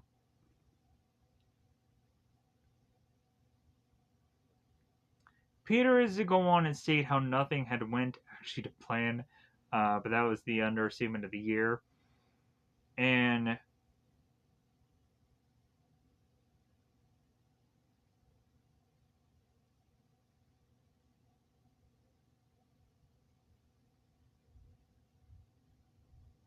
but so here's where we just kind of end this episode, this very first pilot episode, with Peter going on and talking about how Aunt May is just kind of watching out for him, and that's how we just kind of wrap up this episode with just kind of this good, just kind of beat for beat here story here, uh, and off to the next episode. So second episode is to go on and be uh, interactions. So the second episode starts off in Empire State University. Kirk Connors. It seems in the background we're seeing that these eels are in this pool, and we're realizing that like this is to go on and of course obviously remind us of Amazing Spider-Man 2. So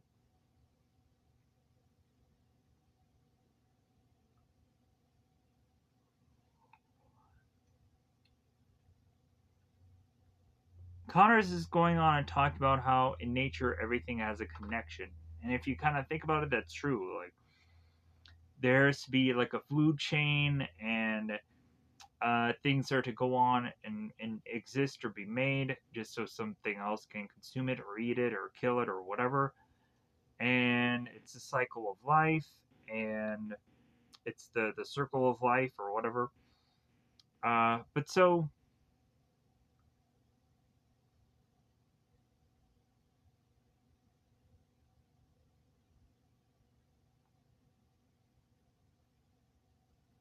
and they're talking about the experiments with the electrical rays and eels. So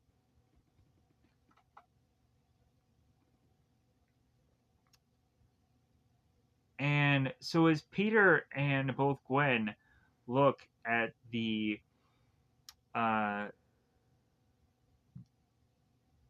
the tub or the pool or whatever that these eels are in, we have Peter notice that the water is kind of just strange looking and that the water needs a cleaning. And they also go on and explain away that the water needs to look like that to more benefit the eels in the experiment that they're doing. So,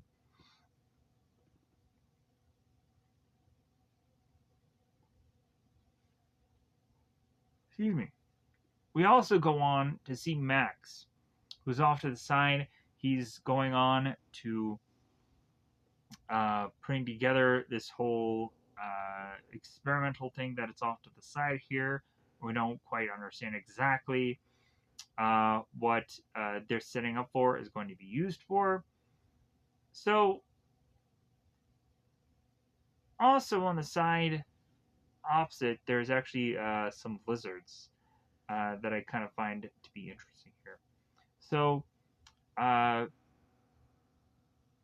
because that is eventually going to go on and set up the lizard. Like, okay, cool, we're setting this up fairly early. So,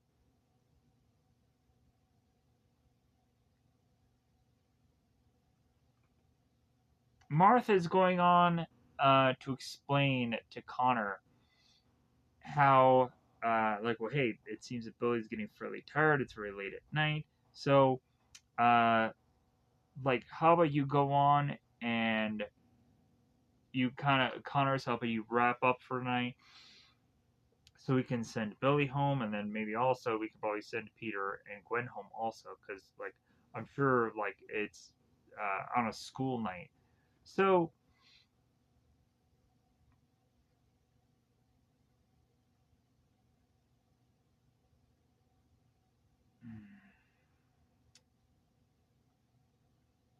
I am honestly really tempted to just to pause this video here and maybe starting off after I get some sleep. Uh, I am so tempted.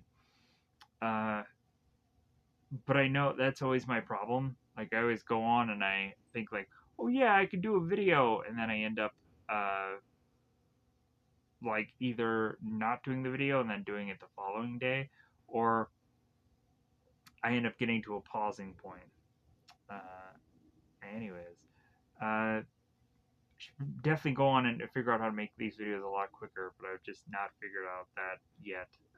Stymied my way because I always want to be in so much of detail.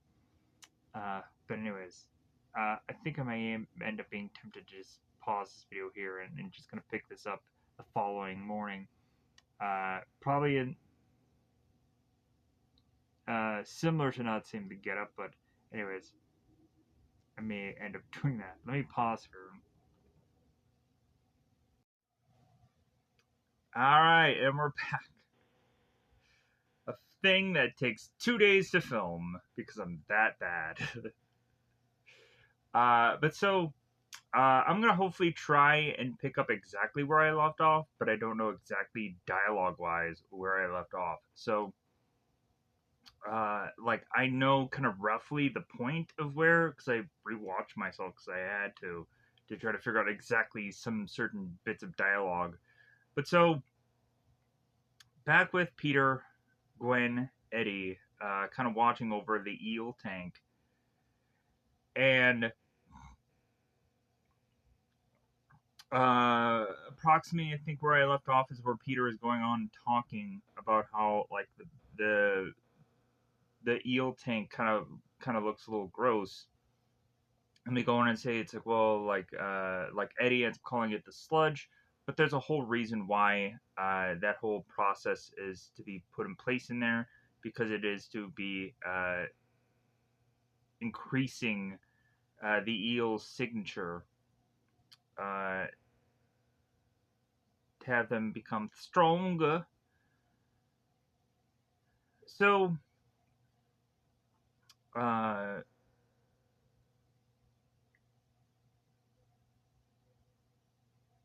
and then also is to go on and have some filters to be put in place, which of course Max is going on and building off to the side here.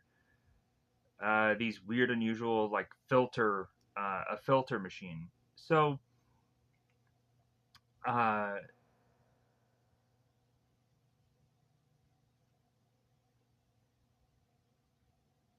whereas Connors is to go on and say that Max is here just to forcibly upgrade this machine, and so here is where Martha comes in with Billy to just say like, well, hey, uh, like it's getting a little late. It's time to bring Billy to bed. Also, like you guys have honestly lost track of time, so like I think it's also time for Gwen and Peter to get out of here also because it's a school night.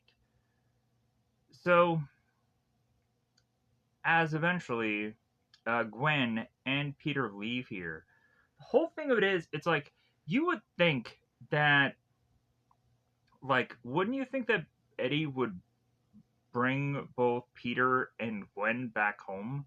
Like it seems that both Peter and Gwen like they're going on and they're taking the bus or they're taking the train or whatever to get home.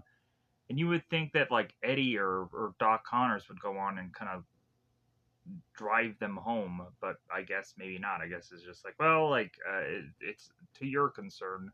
But then also, when thinking about it, Peter has the web swinging, so I'm sure Peter can just web swing home, so he doesn't have a problem. So as Max is going on and putting filters within inside this machine, he all of a sudden is to have this drill fall upon this machine, which, when he grabs it, electrifies him, and then forces him to be smashed into the eel's tank, which then further electrifies him. And again, this is fairly similar to the Amazing Spider-Man movie, where we go on to have Jamie Foxx's character Kasploosh into the tank, and he ends up getting electrified. I guess we can't really go on and actually figure out how to make Shocker or Electro in any different kind of manner, it seems, besides this approach, because we've done this kind of origin approach twice now within films, and now this show. Very creative. So we then get the intro. We're now at the hospital, and we would go on to have the doctor try and touch Max, to come to find out that he can touch him because he will end up being so electrified. So Connors is to go on and give these doctors some rubber gloves, letting them know to put these on. And so the doctor's like, I don't understand. And it's like, well, it was all an accident. He'll need to be quarantined. So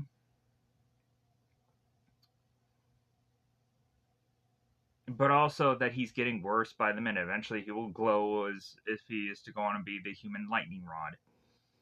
So he's forced to be taken to the isolation ward stat. So we have Eddie, who is forced to go on and be watching Max because it seems that both Eddie and both Max were really good friends at one point. So we have Peter, that of course is whipping around because we transition here. Peter makes his way onto the subway, and then he goes on to Webb onto the helicopter. So we're thinking that Peter here is just doing all this just so that way he can go on to some other mission. That he is having a race against time to do some kind of mission. But no, like, this whole thing is for him to be able to make it quicker to get to his high school because he's late for it. And I'm like, oh, okay, all right. Well, like this is kind of just dumb to me, but like I get it if Peter is to have to figure out a way to just web swing and hope that he can get to school quicker because like for Peter, like the last thing that Peter is honestly thinking about is school at this point, as well as also like again, probably the show is trying to be thinking that school should actually be the last thing that he should be thinking about. So we have Mr. Warren who's going on and starting to pass out all of these tests to people as Peter is to make his way into class, and his costume is a little bit showing. Flash ends up talking about Spider Man in action, and Peter's like, well, it's not what you think. And then Flash ends up showing Peter Parker the newspaper and realizes that he's mortified by seeing this just because he's like, wait a minute, like I told J. Jonah Jameson this idea and he stole it from me. Like what the fuck? So,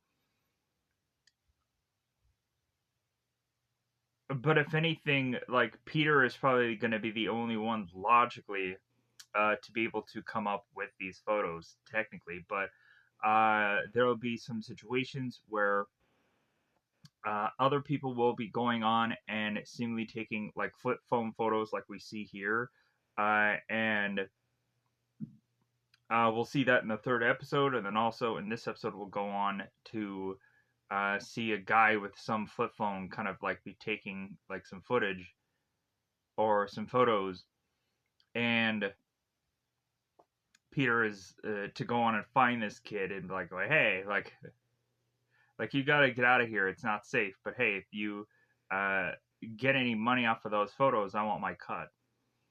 So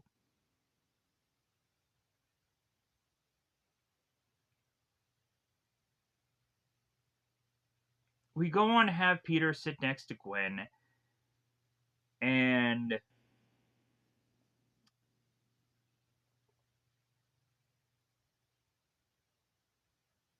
we have after a bit of dialogue between both Gwen and Peter, it's kind of nothing dialogue here. So Warren starts passing around this test, and luckily, Flash is to just by the narrowest margin just pass his class. So we go on to see Liz, who ends up getting a D minus. So it seems that Liz is just kind of not doing well in this class. So much so that we are also to see that Peter is to go on and ace this test, where it's like, dude, with all of whatever he has going on, like how he's still like acing all of these classes. It's just amazing. Maybe he's just a guy that never has to open up a book and he just aces all these classes. There's a lot of those kinds of people where they honestly just don't enjoy school just because of how easy it is. And there's just a lot of different rungs of different kind of education and what have you. Um, and there's a lot of these like genius kids that really don't have the affordability to like get the high end schools. They're just left with just kind of going on and being in like the average school just because of the money to not be able to do so, or the convenience of just being at a certain school. So we try to have Flash, who's again try to pull a prank on Peter, which goes horribly awry as Flash tries to throw this football. Peter dodges it, and it hits the teacher, forcing, of course, the teacher to be very upset. Flash grabs his Daily Bugle newspaper to try and pretend that he was not going on and doing anything whatsoever. But with it being a football, who else would have gone on and actually done this? So we then flash to the Manhattan General Hospital, and Eddie Brock is going on and waiting for the doctors to give him the understanding of what's to happen here. So Eddie ends up asking Dr. Bromwell here, like, how's Max? And Bromwell is to go on and explain here that it's a miracle. Believe me, his condition has stabilized. Maybe you should go on and see him. So Eddie, Connors, and Bromwell make their way to see Max here, or at this point, he's now looking more like Electro. And his face is covered up, his body is seemingly covered up. So they had come up with some way to keep his powers seemingly dormant within this uh, mechanized suit. So, mechanized suit, that just seems like a very vague, he's in a suit now. So they end up stating that that Max is currently generating consistent streams of bioelectricity. Uh, that the suit that he's wearing will go on and contain it and protect him from others. So Connors tells Max that he'll work on a cure for Max, like as immediately, as soon as possible. And we of course have I want to say Shocker so badly. We have Electro that is to go on and be like yeah, that's the least you can do. Because we have this guy with such like this deep voice. It's kind of so funny. It's so interesting to kind of just hear him just do the dialogue throughout this episode. And so the doctor ends up telling Electro here to like, well, hey, try and rest. So now back at school, we have Doctor Mr. Warren that brings up Peter and Liz together, and is like, well, Liz, like, I think you need to go on and you need to have a tutor to kind of get your grades up, or otherwise, like, she's not going to be cheerleading now, is she? So we would of course have Warren, who's like, well, I think you need a tutor, and Peter is the best guy for it. And so we have, I think, Sally in the background, who's like, oh no, like, you don't want a nerd as an accessory piece this year. And of course Liz is like, well, yeah, I'd rather fail than end up like kind of being alongside Parker here. And we go on to reasonably have like Liz, who, like, I like the fact that she ends up kind of like backpedaling by the end of this episode and just kind of looking on at Peter, but like that does not go on and like make me think that that is ever going to have anything happen with that. But uh, in my opinion, but like Peter, like, we always have to realize, like, man, does he always get the ladies, even though it doesn't make sense. So uh, Liz ends up asking if Flash can tutor her instead, and Warren is like, well, if you want to actually pass this class, like, I would not go on and be tutored by Flash. Like, I would be tutored by Peter, so you can actually get a passing grade. So back with Eddie and Max here. So uh, Max is upset that he can't even watch the game like a normal person. And Eddie goes on to say to Max, is like, well, you can still yell at the TV like you like to do. And uh,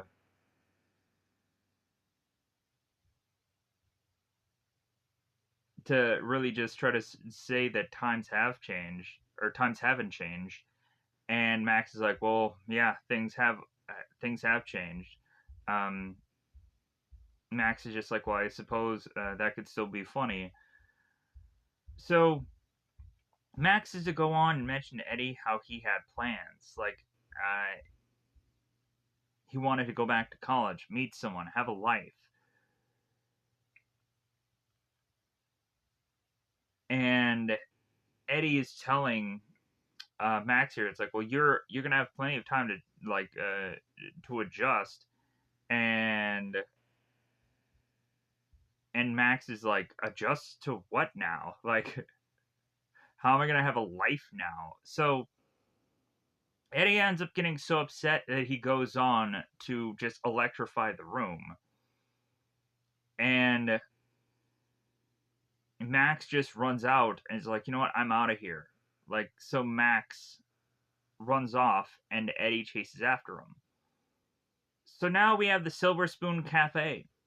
Not quite sure if that's a legitimate reference to an actual place in the Spider Man world of things. Maybe it actually is. Because supposedly for the hardcore fans of Spider Man, I'm sure there probably is to be a lot of people who can answer all these questions. And I'm sure for probably even for Josh Keaton to say that, like, for hardcore fans, like, this does go on and connect to a lot of the comic books.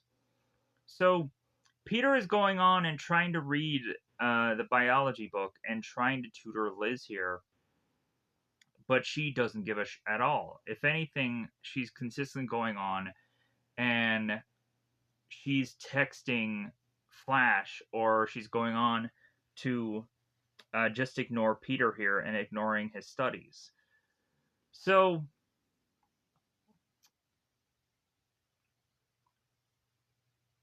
we have Max making his way into this Silver Spoon Cafe to try and just order a coffee, and people are starting to look at him. We have a little kid that's like, "What is that guy wearing?" So I'm sure the father is like, "Hey, don't stare. Like, let's just go." So we have Max that turns to the woman behind the counter and like, well, hey, what are you staring at? Like, I was just waiting for your coffee order. So Max slaps the counter. And he's like, well, just give me black coffee or something along those lines. So as Max goes on and is to get his coffee, he takes it, and that little opening in his mouth just goes on and just does just enough where he zaps his own coffee drink. And Max drops his coffee onto the ground. He's like, I can't even drink a lousy cup of coffee. And Max ends up getting so upset at this point that all the lights break in the coffee cafe. So Max apologizes, and so we're back with Peter and Liz, and Liz is making the joke. It's like, oh yeah, I'm very fluent in geek now, and you know what? Like, if I'm to go on and be consistently put down by this person, like I'm very obligated to help her out, but like she's going on and consistently insulting me, I would go on and do what Peter did also. I'd just be like I don't need this. Like you need me, I don't need you. Like plus also like there's a lot of things on my plate that I can definitely go on and do that's not helping you out. Like Peter feels morally obligated to help out this person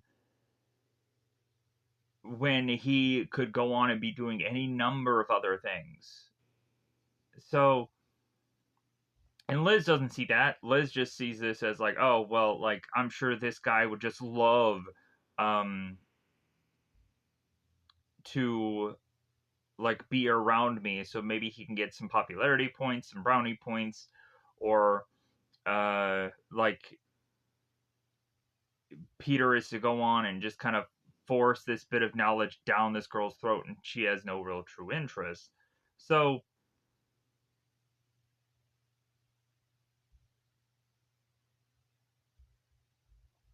we finally go on to have Peter, as Liz is glued to the phone, just being like, well, like this tutor thing is something you need, not me.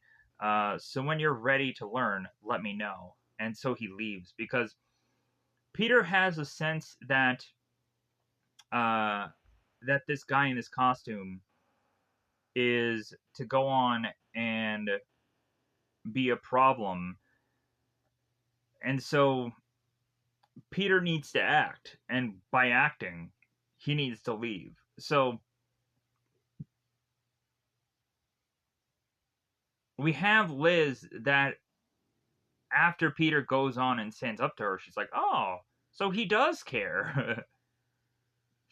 And then that's where Liz is just kind of like putting her phone away from her face, like, like he stood up to me, like no one's ever stood up to me before, kind of thing. And so Peter runs off and gets into his spectacular Spider-Man costume. We see him kind of put on his web shooters. I guess that was the perfect word that I should have said is web shooters. Because I was trying to figure out what was to actually call the web mechanic thing that Peter is to go on and have. Like, I honestly am to go on and state that I am to much more enjoy having spider webs just kind of done organically without the web shooters, because in my mind I'm like, how can you go on and how can you hide web shooters,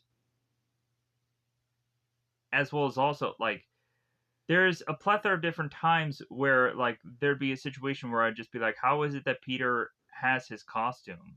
As well as also like if he doesn't have the web shooters on him at all time, like how can he go on and technically be Spider-Man quite often?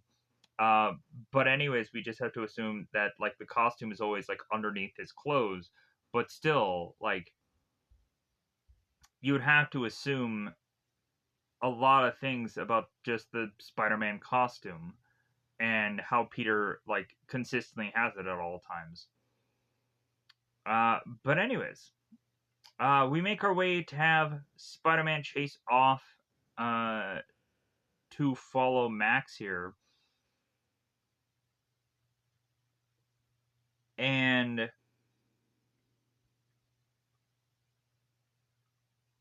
we have Peter that is to go on and try uh, to start taking photos of himself, and then to go on to realize that he is to go on and need to uh, like have more than just himself in these photos, and like also just kind of doing selfies just wouldn't make sense. So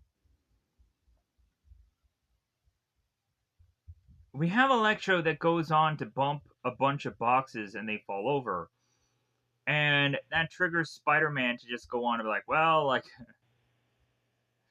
that's not really a criminal offense, but Spider-Man just goes on and grabs Electro, webs him up, and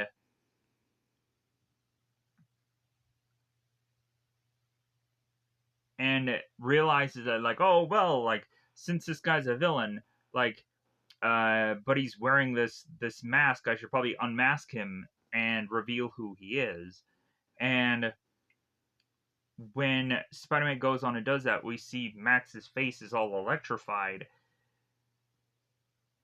and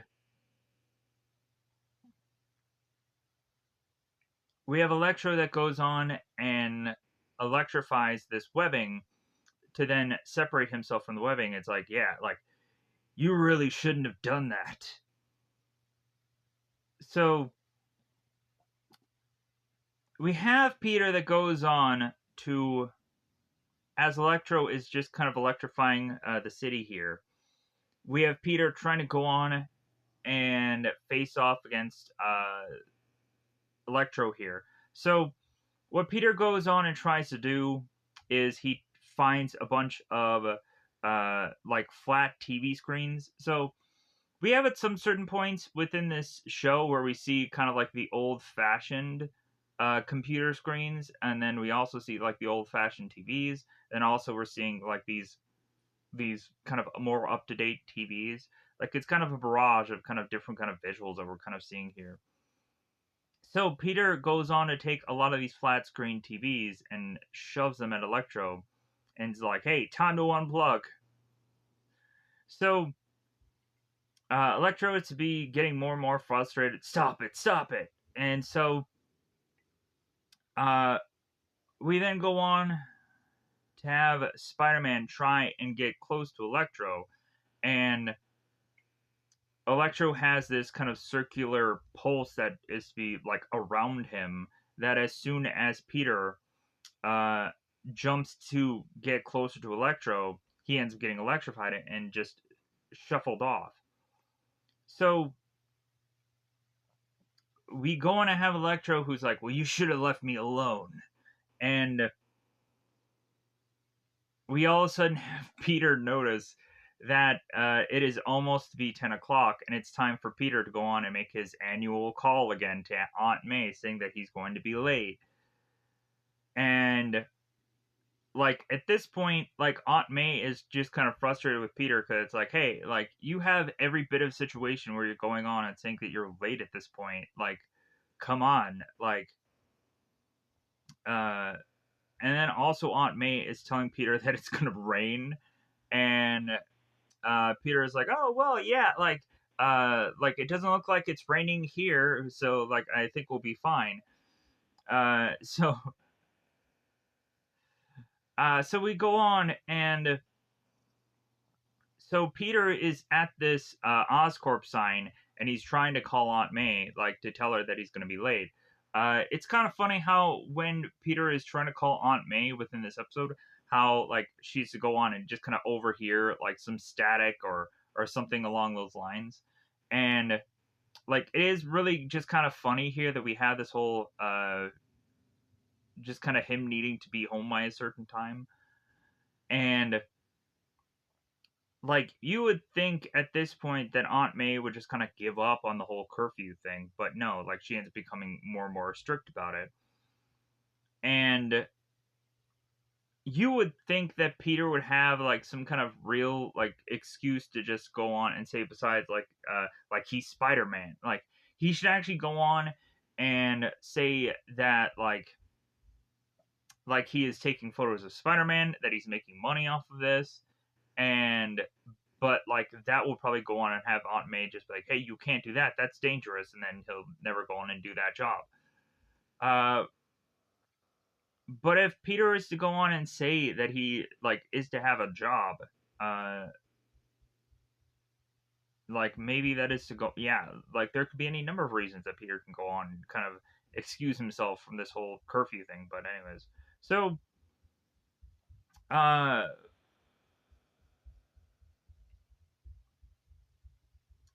Peter, of course, looks out at Electro after Peter is kind of done talking with Aunt May, and realizes that he's like, well, like, all right, Electro. And he's like, well, Electro isn't here. He's all alone.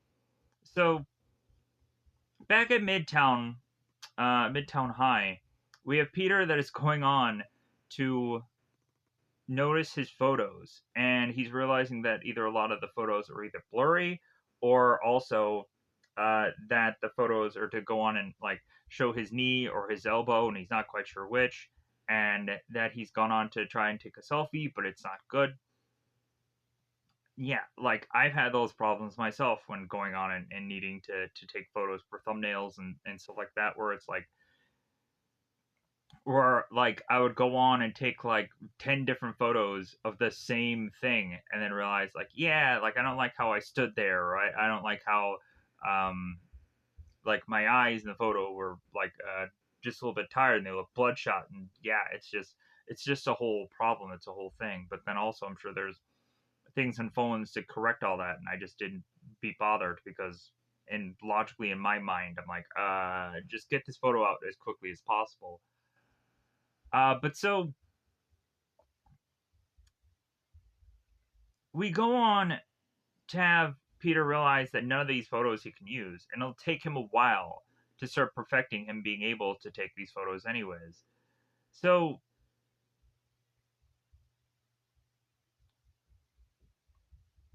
Peter goes on and calls Electro lightning butt, which is kind of funny. But so we then have Peter making his way to spot Gwen here, as Peter chucks his photos just all in the trash because there's nothing he can use.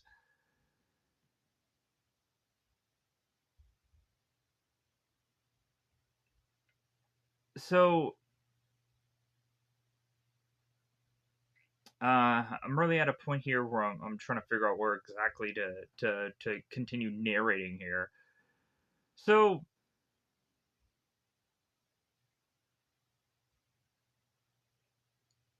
oh, I think here's again where Peter meets up with Liz, and like that was the part where I was a little confused about, just because I don't see any photos of actually Liz there, but the dialogue matches up.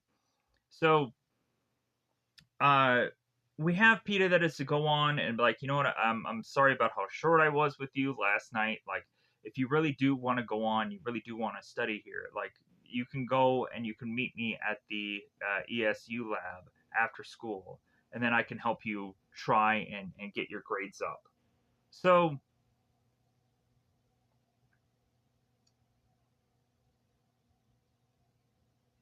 we're now back with Gwen and Connors making their way at the ESU lab,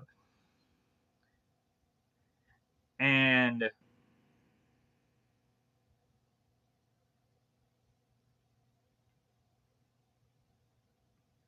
they're going on and they're talking about the experiment. So they're talking about how the eels evolved to exist in aquatic environments, and they're comparing this to Max, about how like Max didn't grow up to be in an aquatic environment, and so like there's no easy way to figure out a cure for Max compared to these eels. So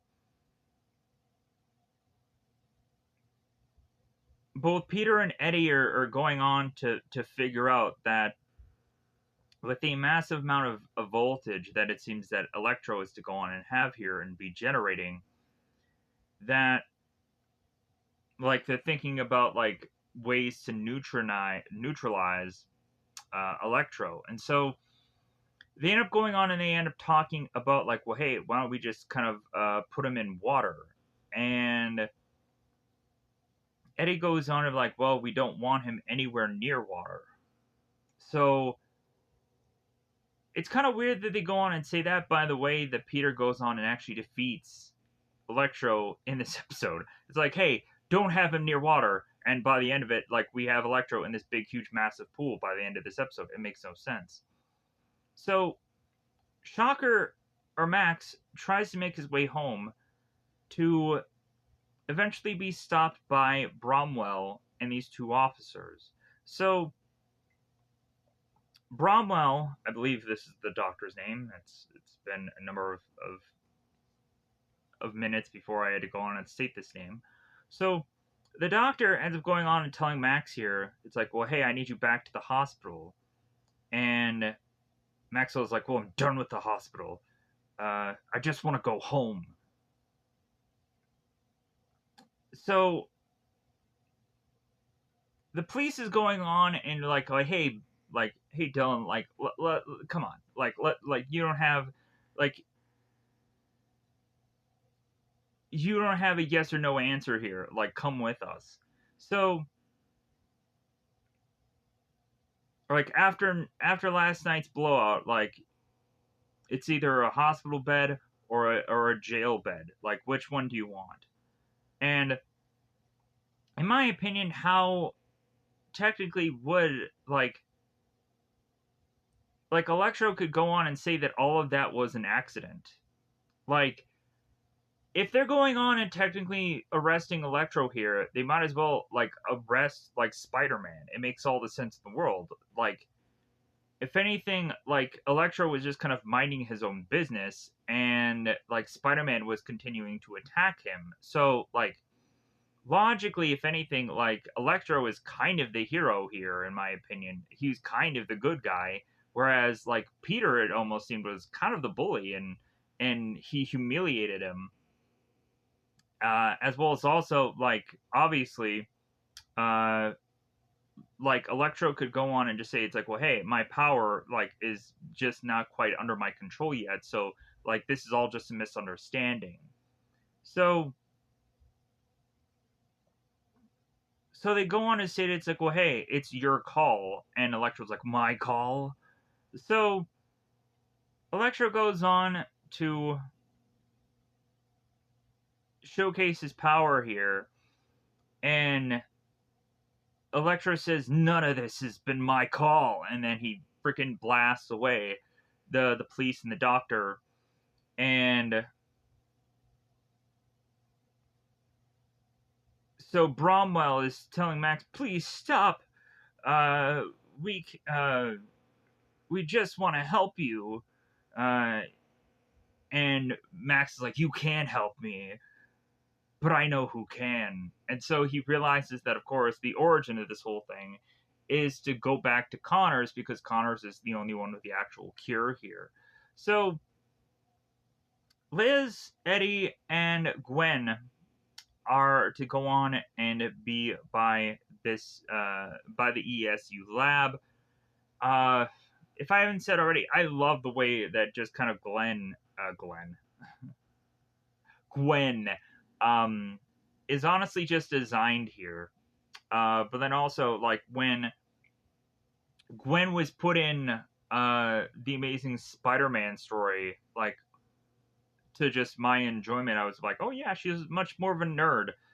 Because then any other time you're just seeing Gwen and she's like this model, and like if you see her in like Spider-Man 3, yeah, you kind of see her as a model there, and it's just like, okay, like I don't see this character going on and becoming uh like Gwenpool or Ghost Spider or whatever the heck that she goes on and actually becomes. Like I don't see her also being a drummer musician either, and like she ends up becoming that in some stories of Gwen Stacy. which I don't exactly buy. It doesn't make sense to me. Whereas maybe in this story, I can somewhat buy Gwen going on and being this drummer in a rock band, or kind of eventually having her go on and become this superhero when maybe learning either the identity of Peter or this and that, whatever have you. I can maybe more so buy this character going on and doing what she does in the story. So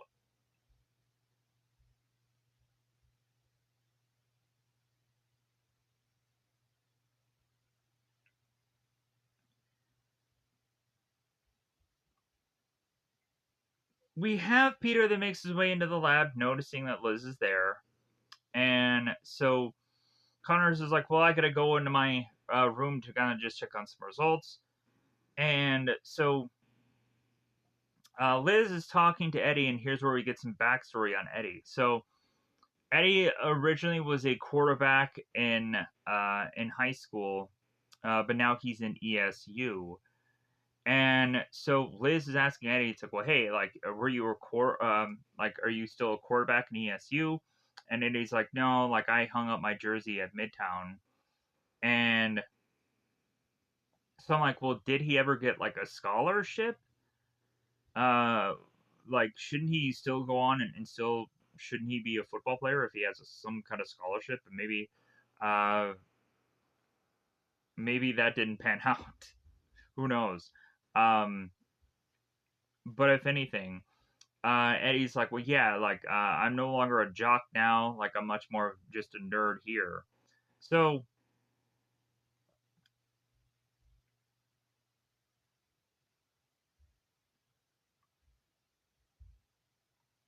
and Liz ends up saying, it's like, well, you can be too. And she's like, ah, all right. So maybe Liz is to go on and like logically have like her grades just all be like a lie. That Liz probably feels that she needs to go on and do bad in her grades because she is to actually just be this cheerleader, and feel that if she does really well in her grades, that she'll go on and like be ragged on by a number of people. And then also maybe Liz is probably thinking that she'll go on and get some kind of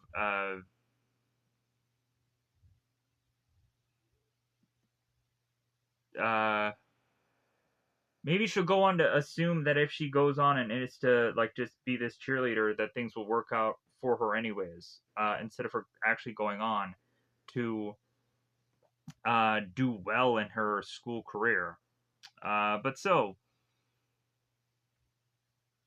maybe Liz didn't really need this tutor. It was all just about figuring out that she can go on, and if she's smart, she can go on, and she can actually be able to show that, as well as also being this cheerleader character. And so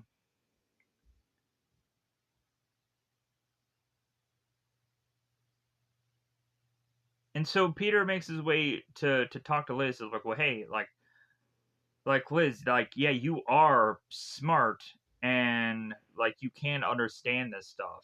So Peter goes on to make his way to the eel tank and grabs one of the eels with this just kind of metal prod, while Peter is wearing this rubber glove. And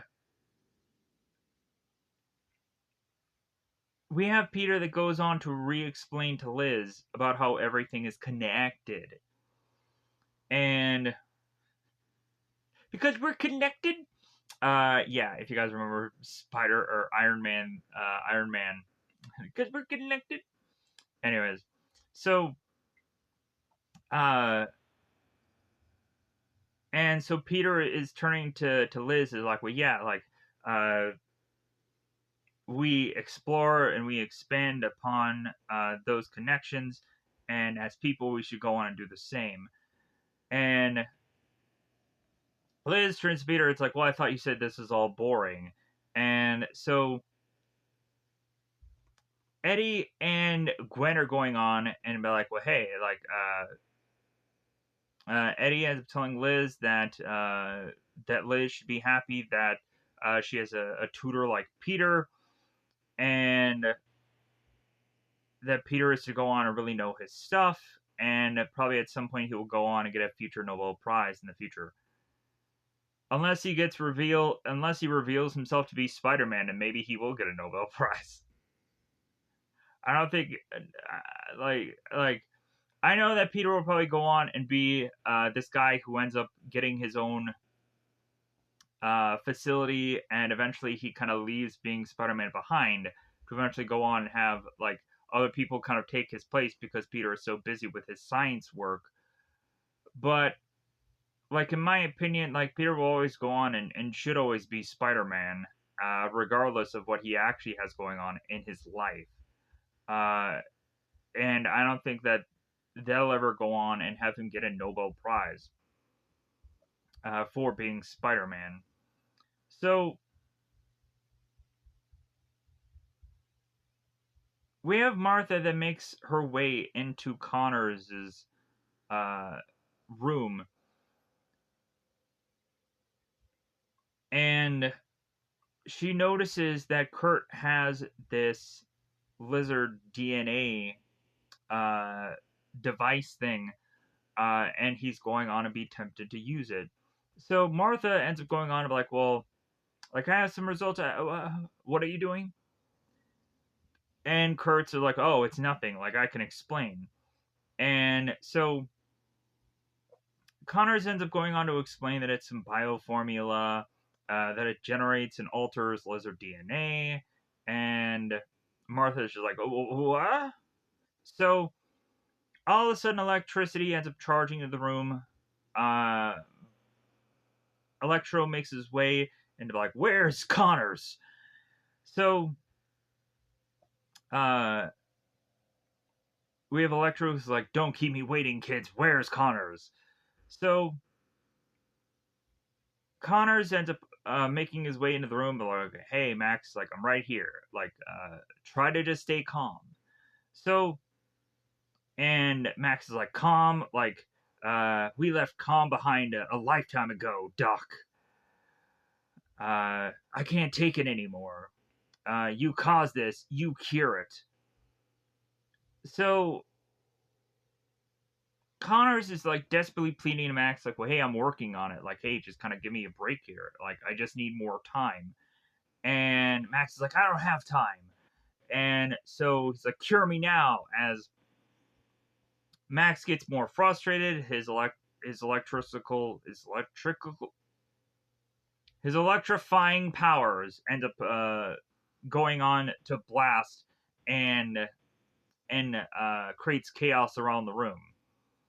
So Eddie's looking at the safety of others, and so Eddie goes on and has the plan that he wants to go on and distract Max here, as the youngins can go on and run out of the room and leave and be safe. So Eddie goes on to tackle Max as we see Peter, Gwen, and Liz running out of the school. So Gwen is calling for the police. Liz is going on and noticing as she backpedals that Peter was running behind them, but then all of a sudden Peter is now gone. So I'm kind of curious if Liz is gonna like put two and two together here of like, okay, why did Peter run off the way he did? Why did all of a sudden he just quickly disappear? And so because Liz goes on and she states like, well, where's Petey? So Max goes on uh, to be in desperation here, and Martha and Connors are like, well, hey, please don't hurt Connors. Like, we just need time. Like, we'll find a cure. So Max is just like, well, you're lying. And then he uses his electrified powers. So we see Connors's DNA lizard uh, formula that has gone on and fallen to the ground. And we'll start to see it consistently getting hit by electricity, which is to probably go on and change the formula very so slightly. So here's where Spider-Man comes in, like, hey guys, I know it's not exactly a cure, but how about some chill pills? So uh, so Peter is like, well, hey, like, if anything, like, I really want to help you, and so we have Spider-Man kind of hold out his hand, and Electro is like, "Oh, you really want to hold my hand?" As he goes on and grabs it and shocks him away. So here is where we finally go on to have Max, who's like, "Well, hey, like since I no longer have a cure without it, like I'm no longer Max. Like I'm a what is it called me?" And and Spider-Man is like, "Oh, like lightning butt," and Max is like, "No, I'm Electro." So Electro goes on and massively uses his power here. Again, we're seeing the lizard formula again getting more electrified. So as Connors and Martha make their way to Eddie to just kind of make sure that he's okay, we have Spider-Man that uses his webs to try and chuck certain fallen items at Electro to try and stop him here. And eventually that leads to Peter needing to get this battle outside, pushing Spider-Man to try and get Electro like chucked out of this window so he can so Peter can go on and create some distance between Spider-Man and Electro, between Connors and Martha and Eddie, so that way no innocents can get harmed here in the making of this fight. So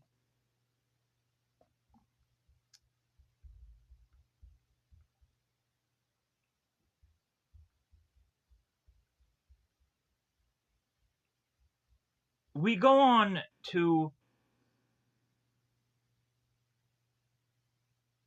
I guess we continue on the lab, just kind of finding out here. But like, uh, so the rebuttal here. So, uh, Eddie, Connors, and Martha they eventually escape this lab, and Peter and Electro they continue to fight here, and as the lab ends up getting bursting into flame, we then go on and finally have Electro who's to do this electrical attack, forcing Spider-Man to go through this webbing that he had set up earlier, so Connors and Eddie and Martha can get out here safely. And so Peter goes through the netting or through the webbing to then go outside, and here's where they have this face off outside here. So this random kid is to go on and see both Spider-Man and Electro, and he's trying to either take photos or film this. I'm not quite sure exactly. And the guy is consistently telling Spider-Man, it's like, man, can you just stay still so I can just kind of just with my phone, just like, come on, like, so we have at one point where the guy who's filming this ends up getting in danger because Electro spots him. So Peter needs to go on and web him and try to get him away. So uh Spider-Man explains to the kid, it's like, well, hey, like your photo shoot is over, but like, hey, if you get any money from that, like, I want my cut. So Spider-Man goes on to try and further attack Electro here, but for every time that uh, Spider-Man is trying to figure out some kind of tact, he realizes that wherever he's going is technically to be like the worst possible thing for him, because the next thing that we end up having Peter trying to dodge um, these bits of electricity that keep coming out of Electro, like it forces Spider-Man to be now on this electrical tower where Electro is like, ha ha ha, like this is my playground. Anywhere you go, like I'm going to just be at a more benefit here. So Peter goes on and is to put on this rubber glove, and immediately I groan just because I'm like, we could add a whole other suit here. God dang it. Yeah, you would think that like as Spider-Man would go on to realize like, okay, like well, like I had faced off against Electro before, like I have all this rubber, they're just kind of lying around because if anything like Connors is to go on and or maybe like Connors had this rubber suit at his lab and Peter like probably commandeers an extra rubber suit and makes a Spider-Man costume out of it. You never know. Uh, so that could have been like the whole story. But oh well, we'll just never get it the way we want to, right? The way I want it to. So we again have Peter who is going to realize that it's almost 10 o'clock now. Aunt May is calling him, or he's calling Aunt May. So here's where we get the whole phone call with the whole like it's too much static, and so uh, Peter goes on to explain to Aunt May that it's like, well, it's a really bad connection as he's getting blasted and he's trying to dodge all these electrical attacks that's coming his way. So Aunt May now is to put her foot down to Peter going on and saying like, you know what, like I really feel like you're taking advantage of this whole situation. And like there's only so many times you can go on and call me to tell me you're going to be late. So realizing that like there has to finally come to an actual problem of which, and so yeah, so uh and Peter is to go on and realize that like this is gonna soon to be coming to a head, that at some point he's gonna get grounded. Which what could he exactly be grounded from? Like this guy doesn't really have much of a life, but then again also like he can't go on and be grounded from being Spider-Man, right on May? So, but Peter is to say it's like, well, hey, being grounded right now is to go on and not be such a bad thing because if you think about it, like, yeah, grounded, one, he'll not go on and have to be Spider-Man anymore, but then also, like, if he's grounded, like, this is to all just be like in his mind, just thinking about like electricity and the grounding of that. So here is where Spider-Man realizes that he needs to make a plan. That he has to come up with some kind of strategy of figuring out how to beat Max because one, like he needs to get home soon, and then also like two, like both Spider-Man and him are going to be duking it out all night unless he comes up with some kind of plan. So the further and further that this tower ends up starting to uh start to break apart, we end up on the tower seeing um, the initials of this tower, and I think it ends up saying Woob or it says Web, like spelled out in a certain way. And one of the letters ends up falling, and it falls through into uh, this pool area, and there's a guy coincidentally cleaning the pool right as this symbol is falling through. So Spider-Man just realizes that he just needs a big, huge, massive dunk tank, and so Spider-Man goes on to take Electro, chucks him into this pool, and as Electro falls in the pool, it somehow neutralizes Electro so much so that he ends up kind of just getting knocked out here. And Peter is like, all right, like the police are coming, like I think I can swing away here, and like everything will go on and be fine. So I can just get out of here. So we then fast track to I believe the following next day. and Peter is going on, and he ends up bumping back into Liz, and Liz ends up asking Pete, it's like, well, hey, like, what were you thinking last night? And he's like, well, like, that I should just try to help. And Liz ends up turning to Pete. It's like, well, did you? And Peter's like, me? No, like, and Pete ends up saying, it's like, well, yeah, I'm pretty useless, I guess. Uh, and Liz is like, well, I wouldn't say that.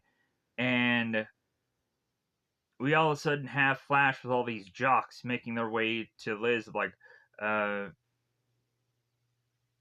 and so Flash is to go on and turn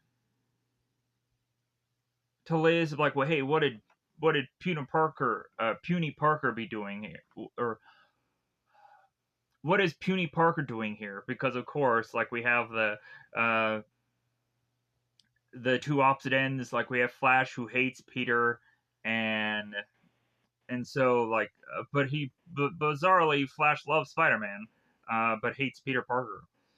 So just wait till eventually Flash learns that Peter Parker is Spider-Man. How is he gonna feel then? But anyways, so Liz ends up saying like, "Oh, leaving, I hope."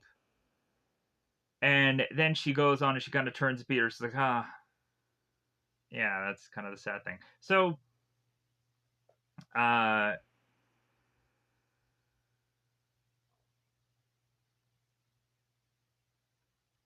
it's so Peter goes back to both Harry and Gwen here and say like, "Yeah, I think the only thing that Liz probably learned uh, from your teachings is how to give in to peer pressure." So Peter's like, well, hey, no big. I reached out and she knocked my hand away. Uh, it's like you can't control everything. This is uh, but Peter is to go on and still have some kind of hope that he can just keep trying, and so that's good enough. So now at the end of this episode, we go on to have Kirk Connors, who's at his lab, realizing the whole huge amount of destruction there, and he grabs for his formula, and Martha ends up telling uh, Connors here that like, well, hey, like we can't do anything with the lab like this now. Like, let's go on and let's just kind of leave. So that ends up ending this episode, going into the third episode, which is natural selection. So in the beginning of this, we have three thugs that make their way to uh, Manigan's bakery. So we go on and we have the one lead thug stating that, like, well, hey, like,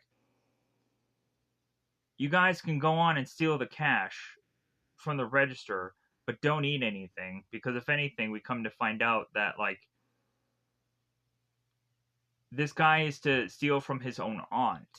And so like you would think that these thugs, if they were really thinking about it, you would think that they would just go on and just burn the place so that way the aunt could go on and get the insurance money. But I guess they really didn't think that through. So Spider-Man ends up noticing these thugs and is to overhear their conversation. And so Peter is to go on and be like, well, like, you must qualify for the nephew of the year in Twisted Dimension. And so we have this thug that is going on and like, Spider-Man, get him! And Spider-Man is like, get him? Really? like that's the best you got? So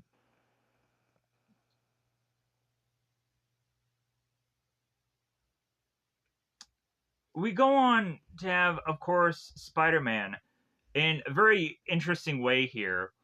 Like use what he has to his disposal here, and I actually really do like that because considering Spider-Man is to be ever so close to this bakery, Spider-Man uses the pies to pump these guys in the faces with these pies, and it's kind of really funny. So Spider-Man pies every one of these thugs in the face, and they end up all going on to fall down here. And so we have the lead thug that is kind of running out of the bakery, trying to escape this because he doesn't want to get arrested. And so as Spider-Man goes on and webs up the two thugs, he then takes the third one and webs him up, and then like he attaches them all together, and then the cops come, and so bizarrely at this point we now have a calling card that Peter has where it's like, well, hey, the courtesy of the friendly neighborhood Spider-Man. It's like, like I guess you have to do that now because like I guess you have to have proof that Spider-Man did any of this. So uh we also have Spider-Man that is to go on and have his own camera kind of doing the clickety click of evidence that he is to go on and kind of do this whole thing as Spider-Man. So Spider-Man goes into his checklist. He's reviewed his to-do list that he is to go on and that he is to have photos for the Daily Bugle contest, and that he is to go on and be uh,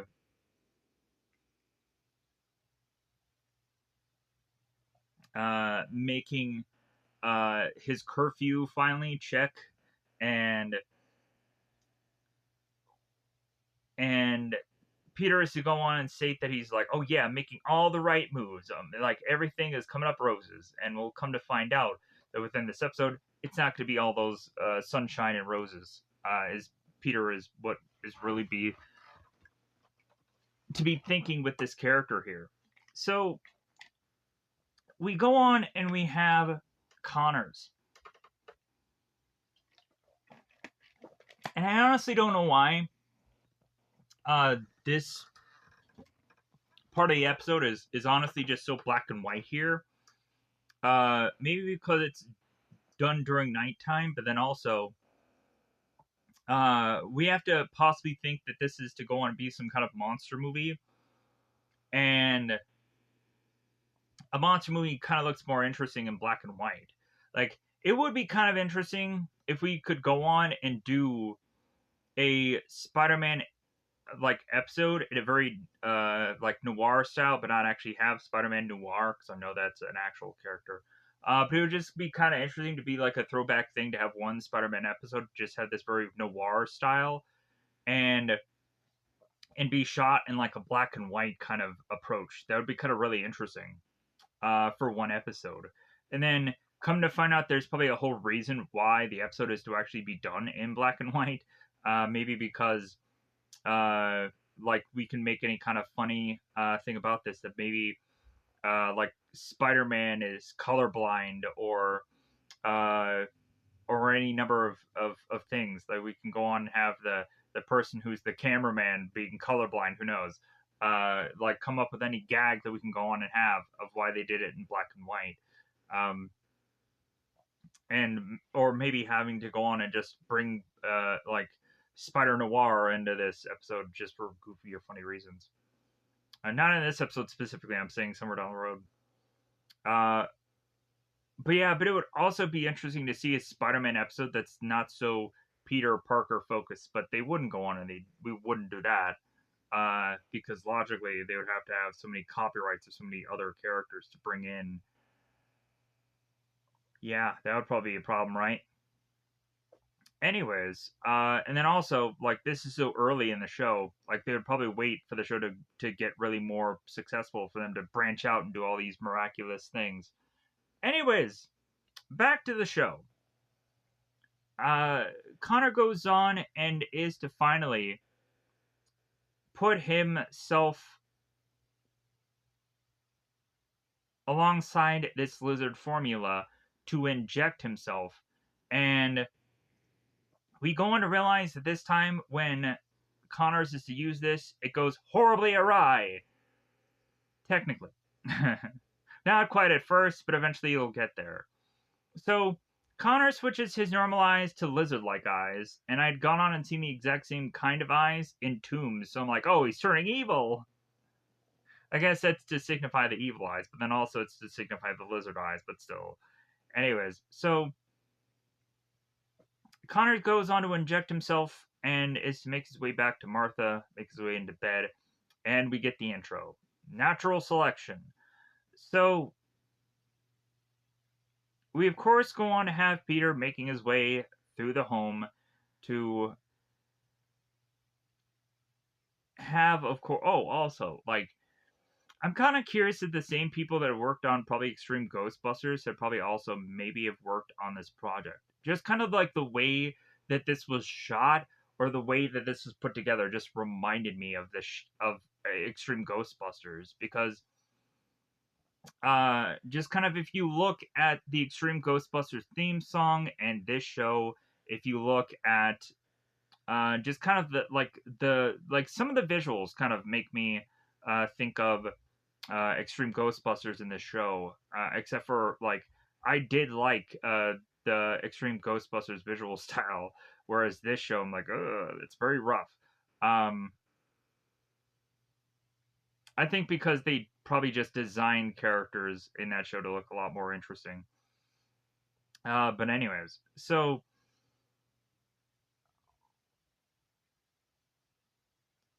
Peter is to go on and be like, well, hey, like, I'm home before 10. And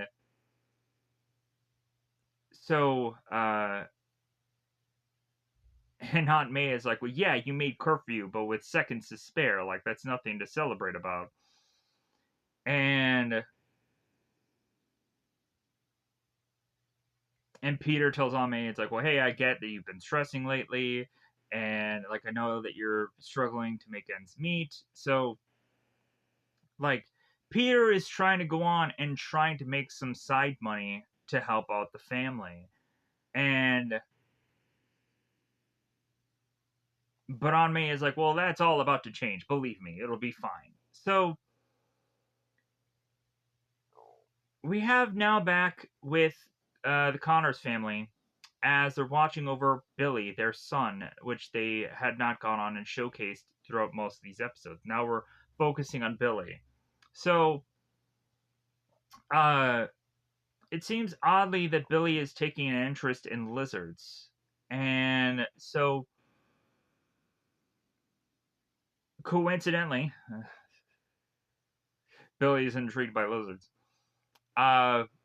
But also, I think it makes a lot of sense that we actually have, like, a kid being, like, put into the show, because it's kind of miraculous how we don't have more of that, where they have to, like, cater to their audience. Like, we kind of do that in some points with Power Rangers, where we obviously have like, the Power Rangers, like, bring in kids, and, like, the Power Rangers are defending the kid uh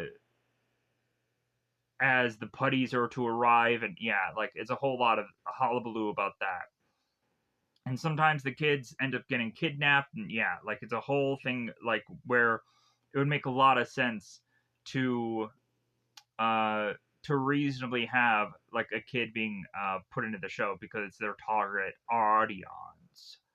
Anyways, target audience. So uh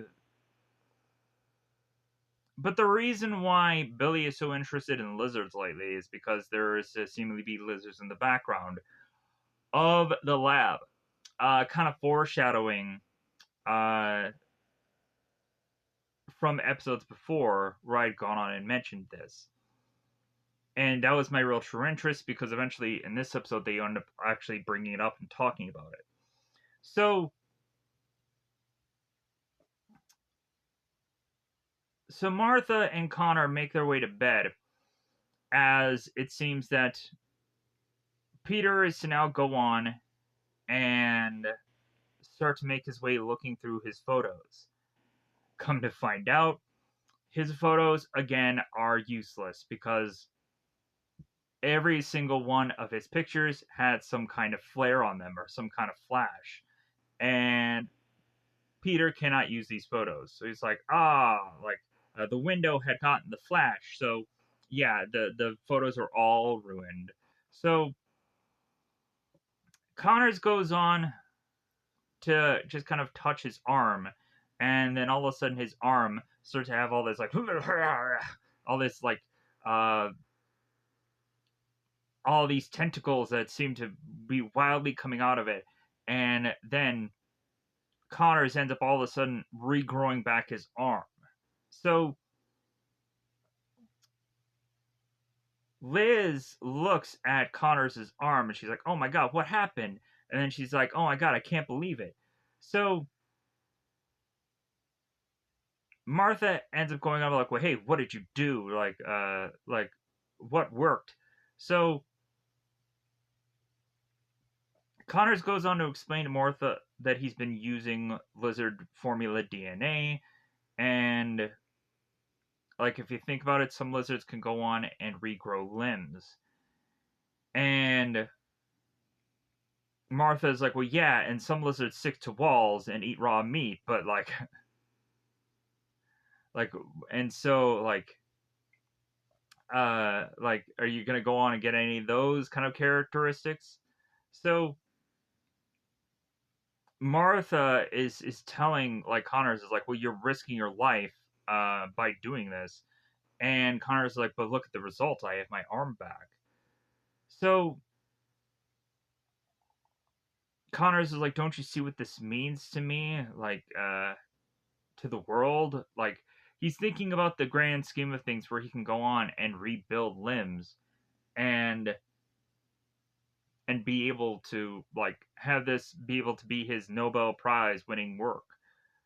So because he wants to heal millions. So we have Billy kind of overhearing the whole kerfuffle, and so he makes his way into his parents' room. And so here is where Connor lifts up his son, and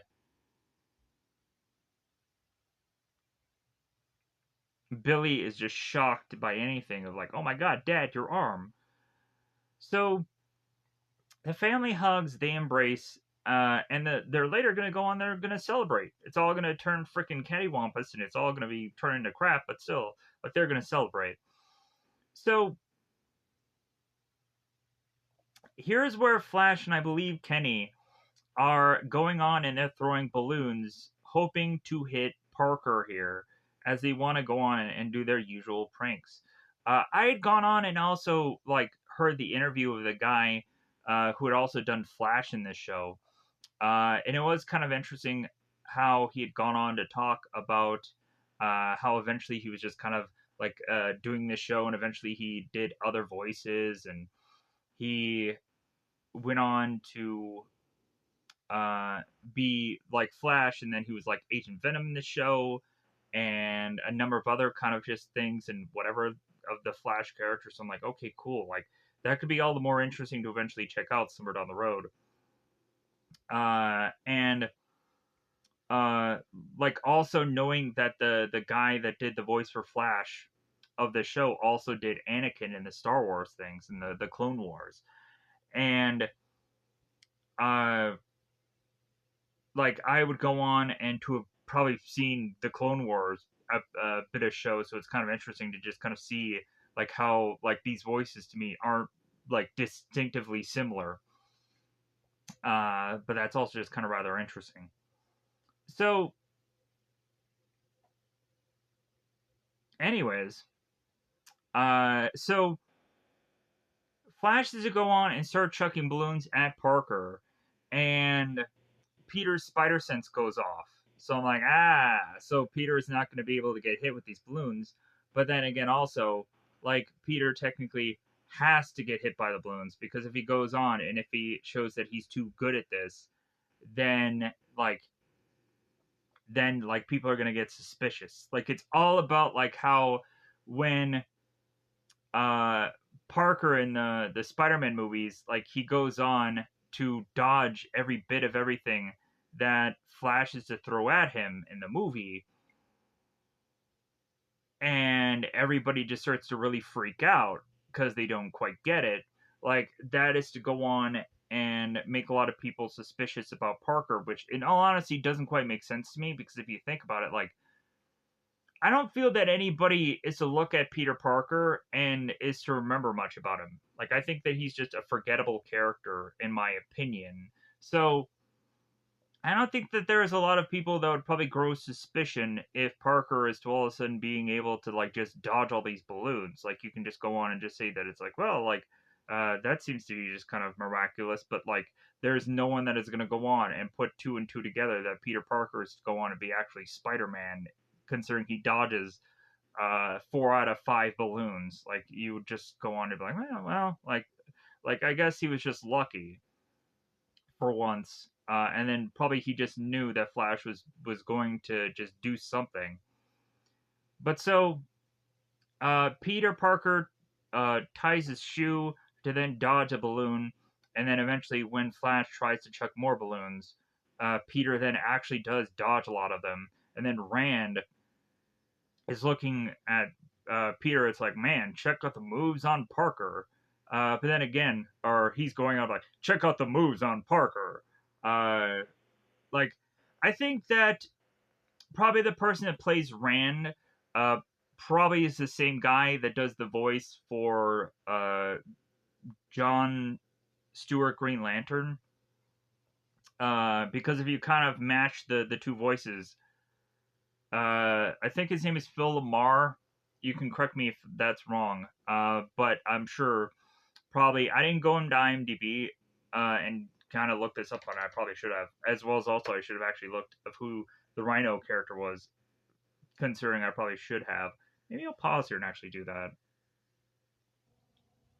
All right. It seems that the cast list is actually pretty interesting in this show if you kind of look at it. Like, at one point we have like Danny Trejo that ends up playing the voice of Ox, and like the guy who ends up playing the artist in Ghostbusters 2, that is to play Yanish in Ghostbusters 2. He ends up also doing the voice for Dr. Octavius in this show, which is really cool. But yeah, but Phil Lamar goes on and does do the voice for Rand. That's really cool.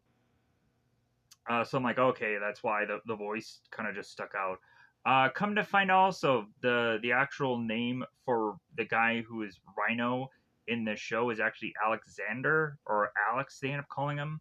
But I probably am just going to go on and probably call him Rhino, because I probably won't remember that name whatsoever. I won't. But if anything, let's go on and let's go back into this, because I just wanted to take that break to just kind of just be sure about certain voices, because they kind of just sounded so familiar to me. But anyways, uh,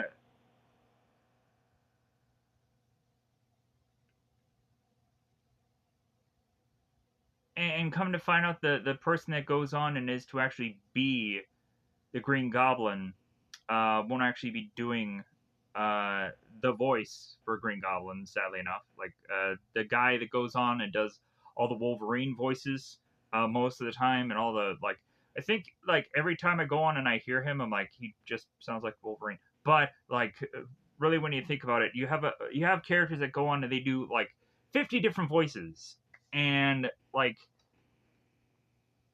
so what if like they all sound the same? It doesn't matter, because at least these people are still getting work, and I appreciate that all these people are still getting work. And then also, if you think about it, like, if one person could have one voice, and like, just think about it, like, Howie Long, or Howie Mandel, I mean. Howie Mandel goes on and he does the Gremlins voices. He does the Bobby voice. It's my party. Yeah, like, he goes on and he does that, and he does that for not only Bobby's World, but then also he goes on and does that for Gremlins. It's the same voice, but he's just like, well, like, and he also does it for like Skeeter and the Muppet Babies, like the same voice, and like, you can go on and give him crap like, hey, that's the same voice you've been doing, and like, but like, if you think about it, like, if you can do that same voice and like you continue to just keep getting paid, it doesn't matter. um Also, Charlie Adler is to go on and talk about when he did his interview with Jim Cummings about how like people come up to him and say that one voice is exactly the same as certain others, and he's just like yeah, and I've done like 50 bajillion voices, so like who cares? like he doesn't like he's just so happy that he's just continuing to get paid. Like what does it matter to him if voices sound the exact identical same? Um, because if you watch the animated shows, like it's not going to stick out to you. Uh, or in my opinion, like it really just doesn't. It seems like they tweak it or just make it just sound slightly tweakingly different. So yeah, I wouldn't know. Um, Also, I'm assuming there are certain characters that play a number of kind of voices, and I can't distinctively just like figure that out. Like I was maybe having a thought that maybe the guy that does the voice for Flash Thompson also gone on and done the voice for Electro and just had a deeper voice and this and that. But maybe I'm wrong about that. Anyways, so finally, going back to what is going on here. So Peter is to, of course, eventually realize that he needs to start to get hit with these balloons because a lot of people have realized that he's dodged like 4 or 5 balloons at this point. And so Peter, for a lot of people, don't think of him as an athletic guy. So like, So Peter has to kind of go on and have suspicion to kind of be nullified by a bunch of people. So he starts getting hit by these balloons forcibly. So Gwen ends up going on to get into the way of Flash throwing balloons, and bizarrely, like Flash should just go on and just keep throwing balloons at even Gwen, just for how Gwen is to actually be the one who is giving Flash crap here. And sitting and like, well, hey, like, man, you're throwing those balloons so well, but how is it you can't throw uh, a good pass at a game to help us win? And so Flash ends up getting so upset that it's just so tempted for him to just go and be like, I just want to throw this balloon. And then Rand all of a sudden comes in and he's like, well, hey, hey, Flash, do you want some aloe vera for that burn? Like, hey, let's go on, let's get out of here. So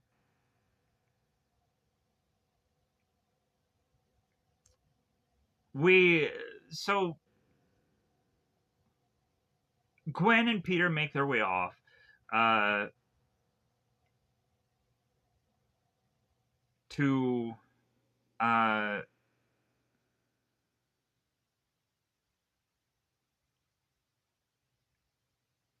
to have a bit of dialogue here, and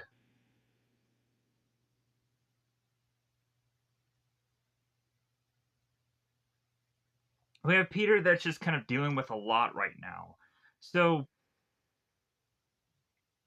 Peter is going on and trying to figure out how he can have Spider-Man pictures, and he's trying to win some prize money for Aunt May, and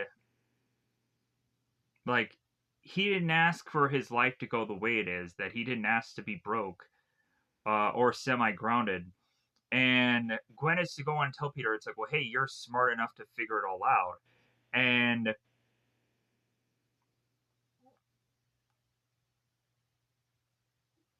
so Peter is to go on and constantly tell Gwen, it's like, well, yeah, if my brain is so big, how is it that I can't solve away my problems? And Gwen is like, well, yeah, your brain is big, but it's not quite ripe yet. So, like, come on, cantaloupe boy. So Peter makes his way into the lab, and so Eddie's like, "Hey, it's about time. The Connors due back any minute now." Eddie goes on and chucks a broom at Peter because they're trying to like fix the whole destruction of prior Electro, and they're trying to guss up the lab. So because they're still cleaning up the whole Electro scene here for the lab, so there's some continuity here, which I do appreciate. As well as also, like, you would obviously probably realize that there is to always be, like, within the science lab, there probably is a good reason to consistently have it be clean. So there's just a lot of sense that just kind of makes up here if they didn't know the continuity, because there are some shows that are awful at continuity. There is a real problem with trying to make every episode connect with one another, or you just go on to see that, like, there is quite a bit of episodes that are to just be written the exact same way, episode to episode to episode. Or there's things where it's like, hey, wait a minute, an episode number 10 looks exactly like episode 4, but they just have a slightly tweakingly different monster there, or they have a slightly tweakingly, but the episode is done the exact same way.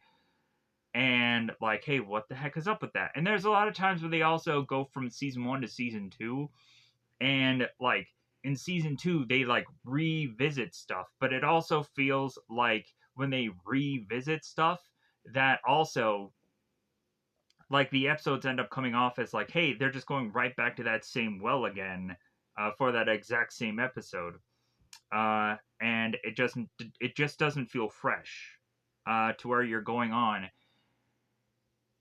and realizing that, like, the show has already just gotten stale, in between seasons, because of how they just kind of rehash the same stuff over again. Like, haha, like, in season 2 we had all these characters, and we're just gonna bring them all back and kind of just plop them down, and yeah, it just, like, it starts to make you go on to realize, for how kind of lazy the show gets, but then also that there's only so many at some point, characters to just kind of play around with on the sandbox, and then also, like, quite often, like, this show doesn't go on and necessarily think that it needs to invent characters for episodes either, which is kind of just frustrating or sad.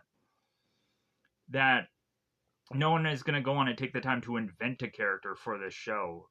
And I wouldn't go on and say, like, invent a whole rogues gallery for Spider-Man. I'm just like, no, just invent one character. Just invent one character specifically, exclusively just for the show. Like, we have, like, the Batman show that eventually creates, like, Everywhere Man that never gets used anywhere else, but he's just, like, the character that they end up using just for that show. So, like, I would like for Spectacular Spider-Man to invent a specific character just for the show exclusively, because that would just be fun. And that would just be kind of like, ooh, here's something fresh, here's something new. But yeah, I'm going on a heavy amount of tangents here, and I realize I need to kind of curve into here to get this done.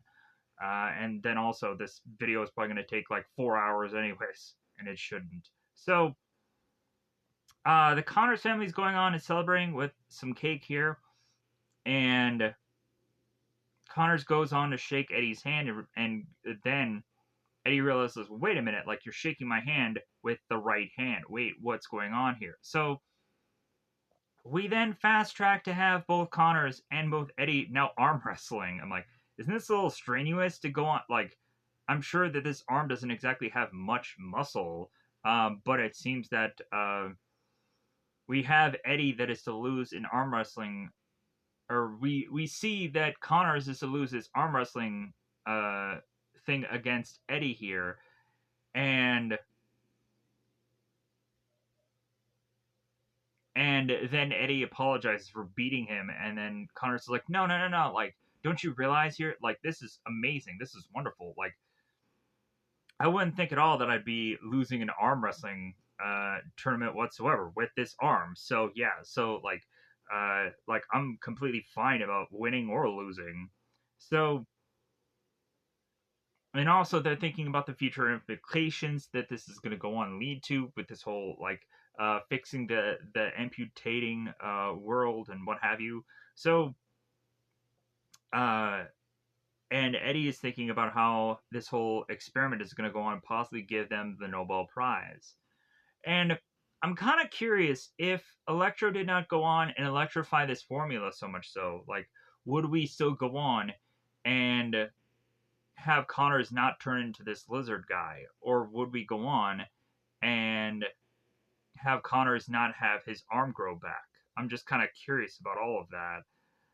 But anyways, so but if anything, the Connors family is just kind of thinking that it's like, well, hey, like we're kind of getting a little bit ahead of ourselves, and also like we have to realize that Connors is to go on and just kind of make a guinea pig for himself, and like we should just kind of be very cautious about all this. So Martha is to go on and be touching the shoulders of Connors to then kind of feel something kind of unnatural. So Connors then turns to Billy. It's like, well, hey, like you did have that video game that you have in the office, right? It's like, how about you go in there and how about you kind of just play that video game and put the volume as high as you want. So Martha then turns to Connors to like, well, hey, take off your coat or take off your shirt and take off your coat. And Connors is to go on and be like, well, why? It's so cold in here. And Martha's like, come on, like you need to obviously take this off. So Connors goes on to remove his shirt to show us his back, and we then start to notice these indents that are go on and really just showcase that Connors is going to go on and go from human to now lizard. So here's where they have to go on and try to scramble to figure out how uh, they have to fix Connors at this point now because he's starting to change. He's starting to change into the lizard. And Connors is going on and saying that it's growing, that he's regressing, and that he can start feeling the change. So, uh,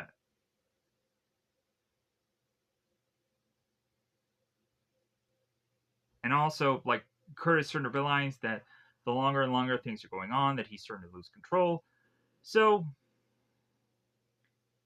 Eddie is going on and looking in a microscope and realizing that like the lizard DNA is sequencing a lot faster than he can go on and catch all of it. So like he's having a hard time trying to figure out a way to get rid of the lizard DNA. And so Peter goes on and comes up with the solution of like, well, maybe we need some kind of human DNA filter that anything that isn't human DNA, like we can go on and kind of wipe out all the lizard DNA. And it's kind of like a noise filter on a phone that we're gonna just filter it all out. So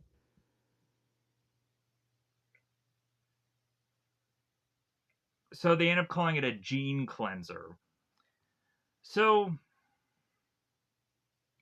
they end up realizing that like yes, like this is a good idea, like this is a good thing that we can try to do here. So and Connors is even impressed by Peter coming up with the realization of this, like, well, yeah, I should have thought of that before. Like, so Connors like probably should have come up with the cure before dousing himself with this lizard DNA, but I guess he just didn't think that ahead of time. So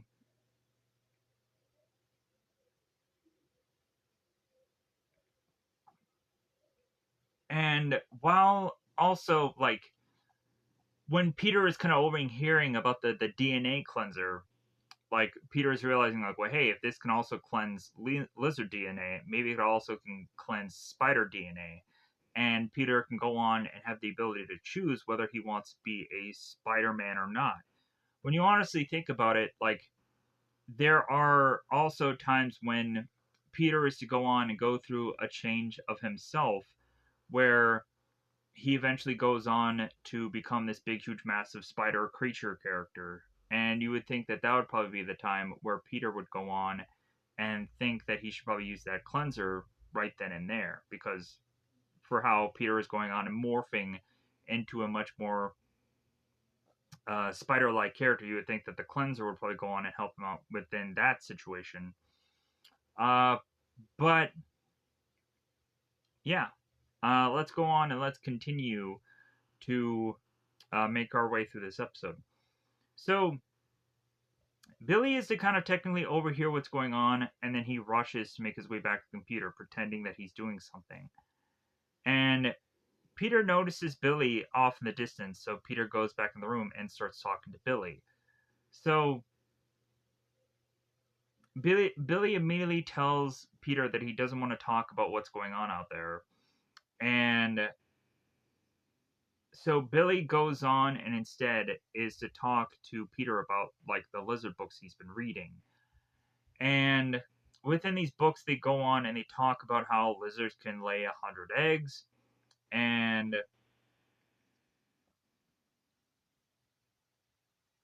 how like uh the lizards don't even care about their young. Like really, they just kind of leave their young to kind of fend for themselves. So Peter goes on and tells Billy, it's like, well, hey, like Billy, trust me. Like your dad always cares about you, and even if he turns into a monster, like he still cares. So here's where finally Kurt is to go on and be like, I've made a terrible mistake. And then he turns into the lizard guy and his head starts to smash and crush and shift into this lizard. Then he turns into the lizard. He jumps onto the counter. You would think at this point, with how this lab has gone on to make a horrible number of just mistakes at this point, you would think that the funding for this lab would just be like, hey, like you guys have gone on and done a number of experiments that have wreaked all kinds of chaos into this laboratory. So, like, we should definitely go on and just cut your funding and have you just stop doing these experiments because they're getting very dangerous. And yeah, we should definitely go on and have that happen right away. Because that would go on in any other situation. That would be the thing that happens. Uh, but it, I guess, doesn't happen maybe in this situation quite yet. So Martha is trying to convince Kurt that he's still there with inside the lizard, and Martha is like, "Well, hey, like, uh, Connor, like, do you recognize me?" And I'm thinking, like, "Lizard, can you hear me?" So Eddie goes on to jump onto the lizard, and then the lizard chucks off Eddie, and so eventually we go on to have the lizard bust its way through this glass, running off here, and so we have Eddie that turns to Martha, Peter, and Gwen, and be like, well, hey, like, you guys go on and finish the gene cleanser, and let me know when you've done that, and I will go on and just kind of follow the lizard, and like I'll track where he's located. So Peter goes on to state that like, well, hey, I should be going too. And Peter's like, well, yeah, I'm like right around the time that my curfew, like I definitely need to go. And if anything, like what really Peter is trying to do is like trying to make an excuse so he can go on and become Spider-Man. But also, so like Gwen starts to just chime into Peter, like, well, hey, you're not going to stay around and help? Like, come on. And Peter's just like, well, I just like, and like technically Peter is helping, but he's actually helping as Spider-Man, but they won't know that. So,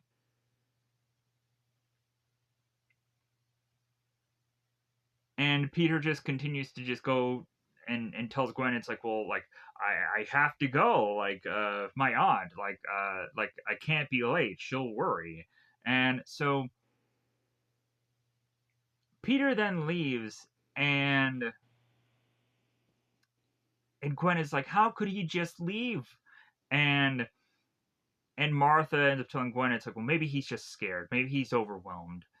And Martha tells Gwen, it's like, well, like, also, like, Peter is so young. He's 16. And Gwen is like, well, I'm 16. Like, shouldn't I be afraid? Shouldn't I be scared? Shouldn't I be feeling all the things that Peter is thinking and feeling? But I'm staying here. Like, I'm gonna go on and help figure things out.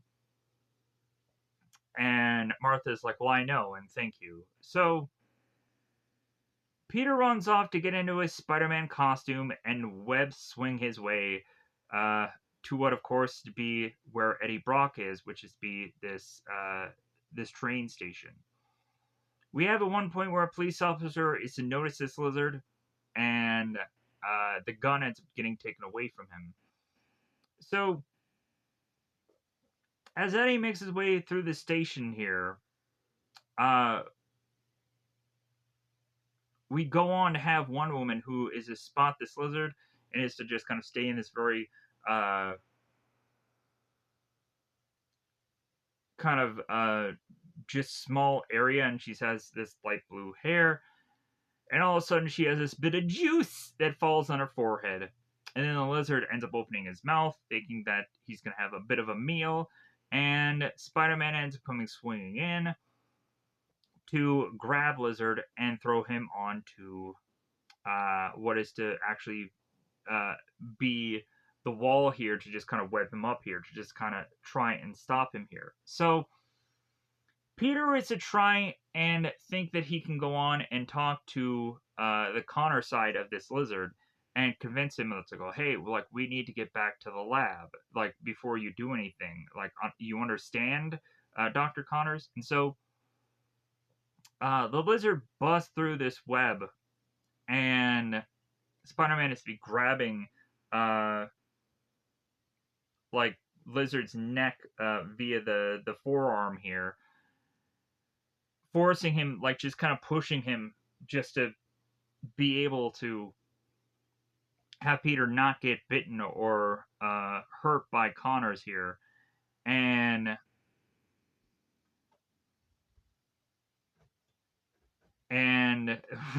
we also have the lizard's mouth that is to just be like, ugh. Very smelling, of course. And so Peter's like, well, have you heard of halitosis?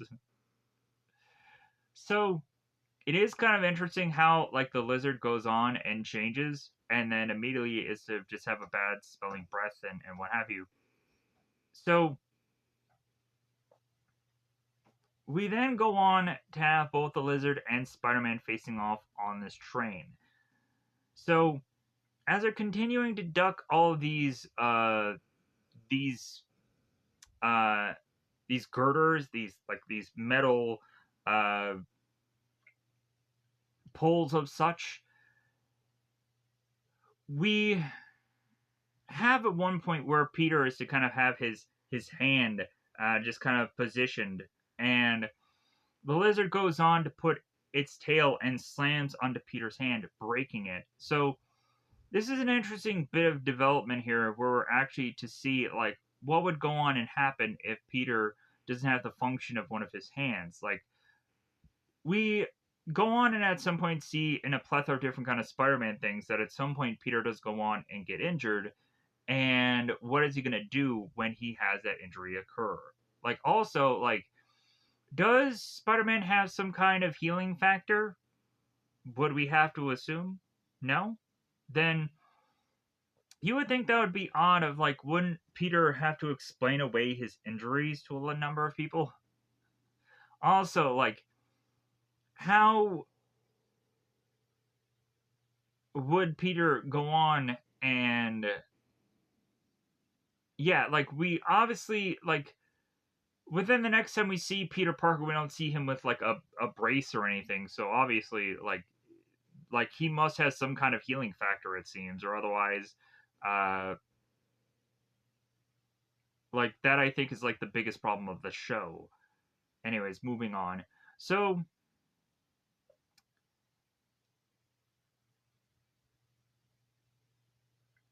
as Spider-Man notices that Lizard is now doing some wall crawling, and it's like, well, hey, wall crawling is my shtick, and if he starts spinning webs, I'm gonna sue. And that was kind of a funny bit. So uh Spider-Man continues to face off against the lizard here, and Spider-Man gets thrusted near Eddie Brock, Eddie makes his way on to this train that the lizard is on top of. So Spider-Man whips his way to this train to try and follow the lizard that is to be on top of this train. So Spider-Man goes on to make his way on to the actual train and is now like kind of looking uh, at his way of getting on this train as two kids are like, "Hey, there's Spider-Man there." So Spider-Man and Lizard face off against the top of the train, and they have them go through the train. And here's the point where we end up getting the we see a person within the train going on, and he's with his phone, and he's taking seemingly a photo of Spider-Man. Then he goes on and spots the lizard, and he takes a photo of that, and we end up having the phone completely destroyed. So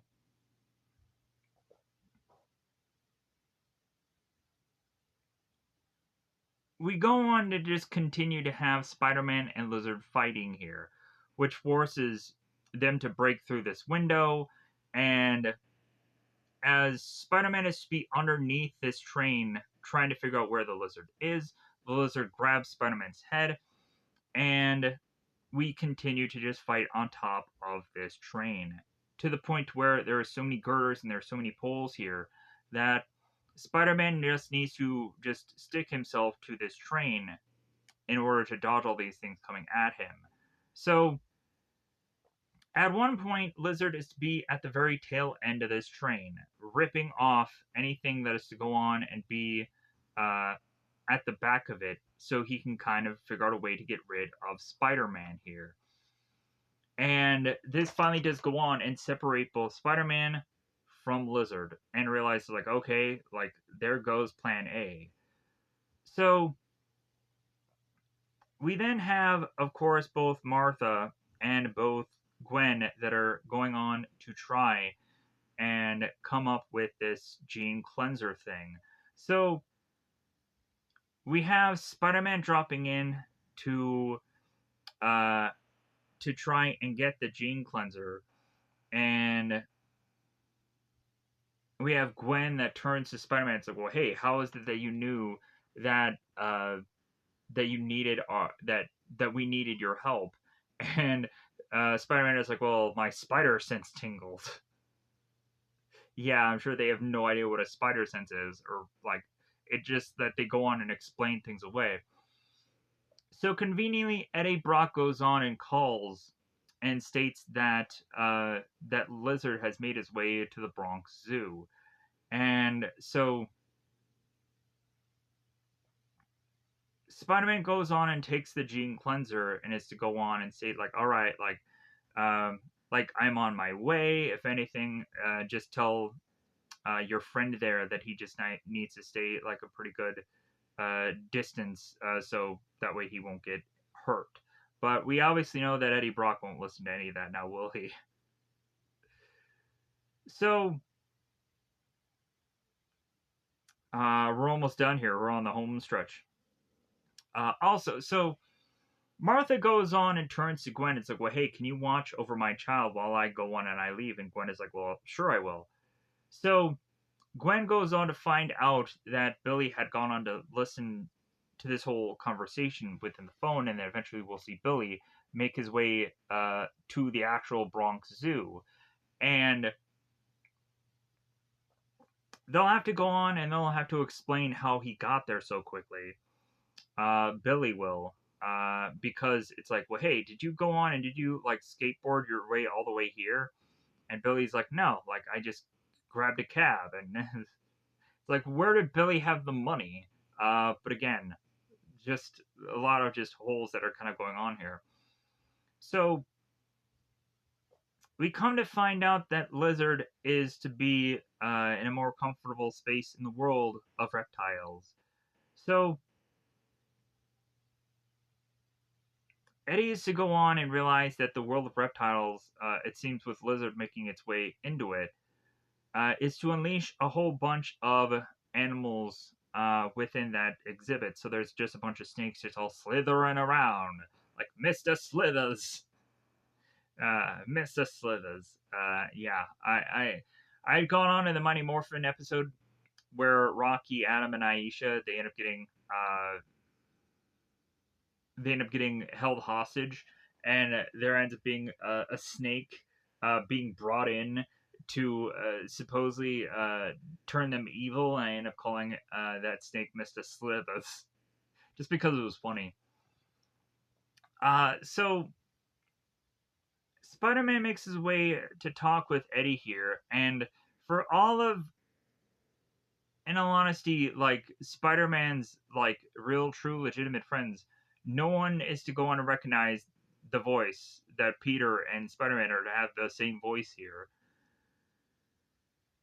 Anyways, so Spider-Man makes his way uh, to the reptile exhibit, meets up with Eddie, and Spider-Man tells Eddie to stay put here. And I think at one point he almost calls like Eddie bro, but then he backpedals. So Spider-Man makes his way into the exhibit to realize how hot it is in there, and like it's a sauna, and that Spider-Man would have loved to have had a different kind of like maybe spider trunks. So Spider-Man goes on to realize that like well a lizard probably needs some water to just kind of cool off here. And so as soon as Spider-Man sees something that resembles the lizard, he goes on and he jumps on it, but then realizes that this is actually just an alligator. So now Spider-Man is forced to ride this alligator, and then all of a sudden, off in the distance, the lizard jumps on Spider-Man and drags him into the water and starts to make him just almost drowned here. Conveniently, Spider-Man ends up getting saved by an actual alligator, and then the lizard and alligator start fighting, facing off here. We have Eddie Brock then ends up finding Peter here, grabbing him from out of the water, and you would think at this point Eddie Brock would go on and be like, "Hey, let's reveal who Spider-Man is." No, he doesn't go on and do that, but he should have. But so uh, Spider-Man goes on and tells Eddie that it's like, "Hey, I thought I told you to stay put," and Eddie's like, "Well, hey, like I just saved your life. Like, are you really complaining?"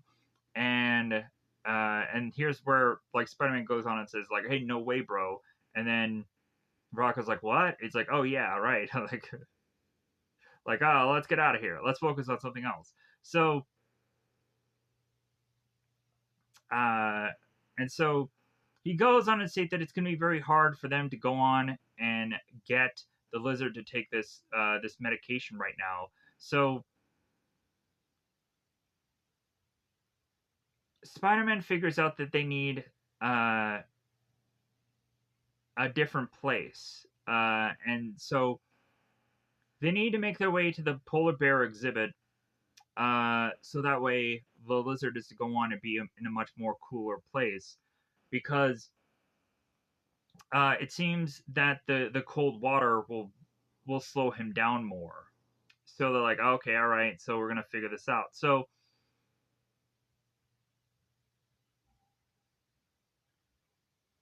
we have Peter that starts to look around, and so he actually again he starts making a plan here. So he webs up the polar bear like places so the polar bears won't make their way out to the exhibit and face off against the lizard or Spider-Man and cause problems. And then also Spider-Man is to go on and try to figure out the perfect angle for his photos or for his camera so he can go on and take pictures of what's all going on here. And so Peter is to notice the perfect angle, and he's like, "All right, like the perfect angle, check, check." Like all right, so he's doing the exact same thing that he'd gone on done earlier. So Eddie tells Spider-Man that he's going to go on and be the decoy, and Eddie's going to drag the lizard to, of course, where Spider-Man is, and Eddie won't hear anything otherwise. So as the Lizard is to now be over on top of Eddie, as Eddie had tripped and fell, because of course we always have to have a monster movie where a person trips and falls, because we have people that are just so clumsy at walking. So we have the Lizard almost attacking Eddie, and here's where Spider-Man swings in with his injured arm, which makes no sense. So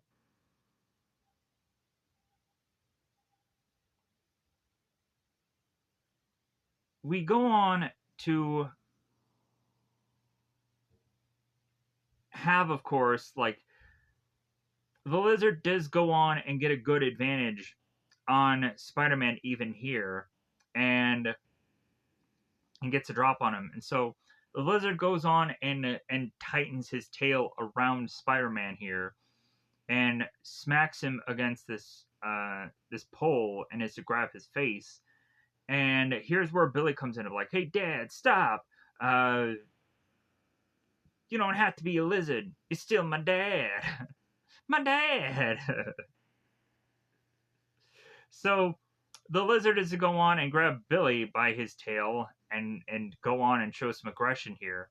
And here's where Spider-Man takes the time to web up Lizard's face, and here's where both Spider-Man and Lizard go into the drink here. They go into the polar bear's plunge of pool of what have you. So here's where Eddie turns to Billy. It's like, "Hey, did you skateboard all the way here?" And Billy explains that he took the cab. So he's like, "Duh." So Spider-Man faces off against the Lizard within this polar exhibit.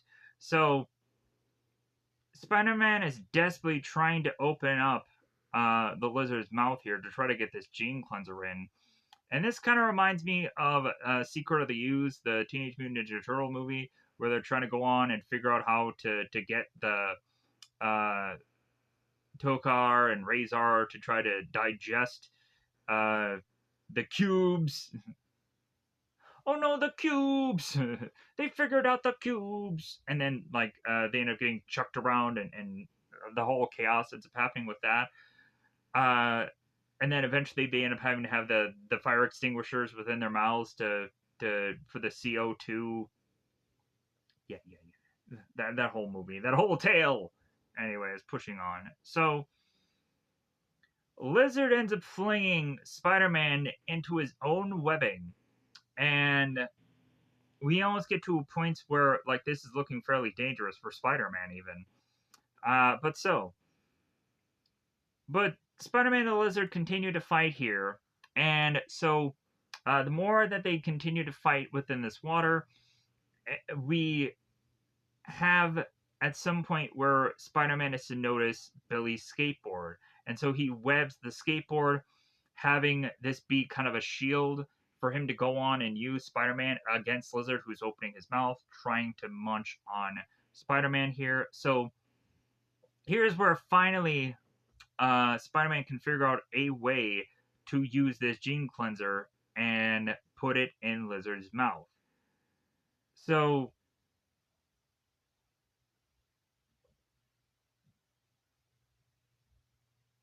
shortly thereafter that, we still have the Lizard, who is going on and still being the Lizard and facing off against Spider-Man here. But slowly but surely he will transform back into Connors, and so he does. Like, eventually he'll lose the arm, and eventually he'll go on and he'll start to become his normal self again. So the next thing we see is Spider-Man going on and taking all these photos off in the distance with his own camera, and like, he won't actually be there, but his camera will. So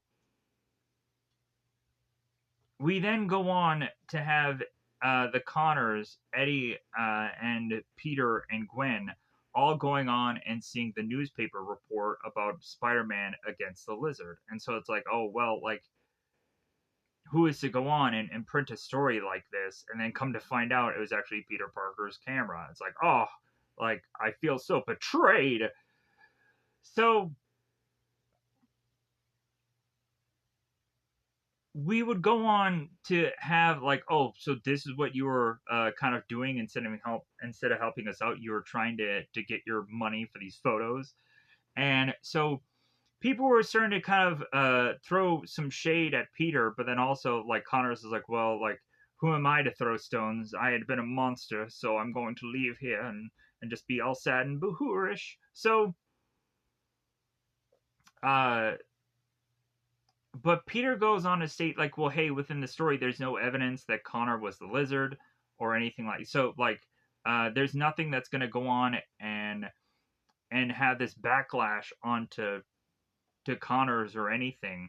But it's just the principle of it all that like they can't trust that Peter is going to go on and do what he says. So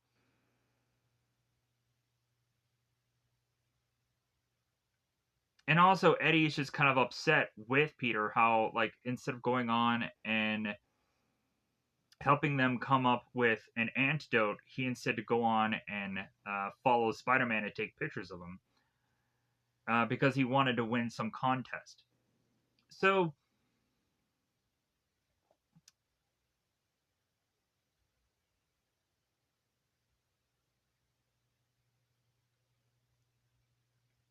Martha ends up stating here, it's like, well, hey, like, uh, Martha states to Peter, it's like, well, hey, you know what? Like, I get you're facing some difficult choices, and I know that young people make a lot of mistakes, and like, I definitely understand, but like, but I don't trust you, so you're fired.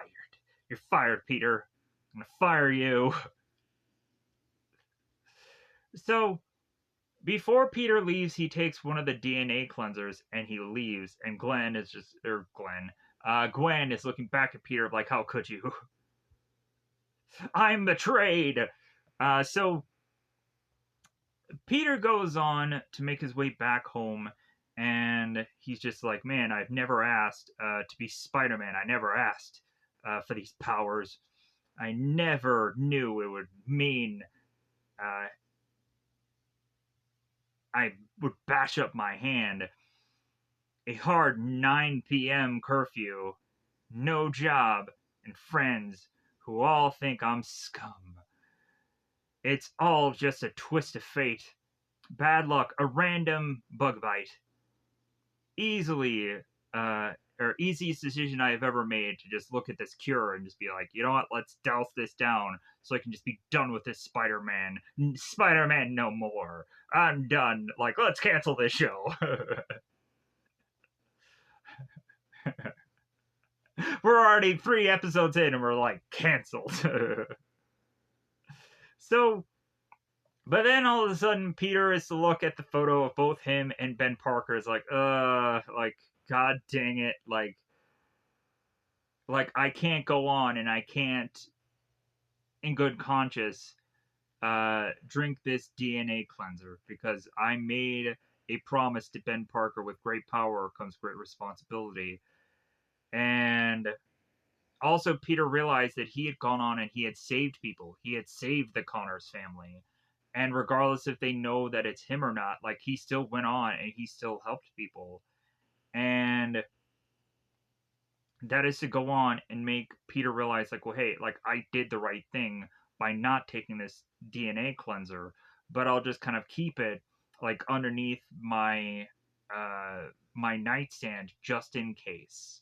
So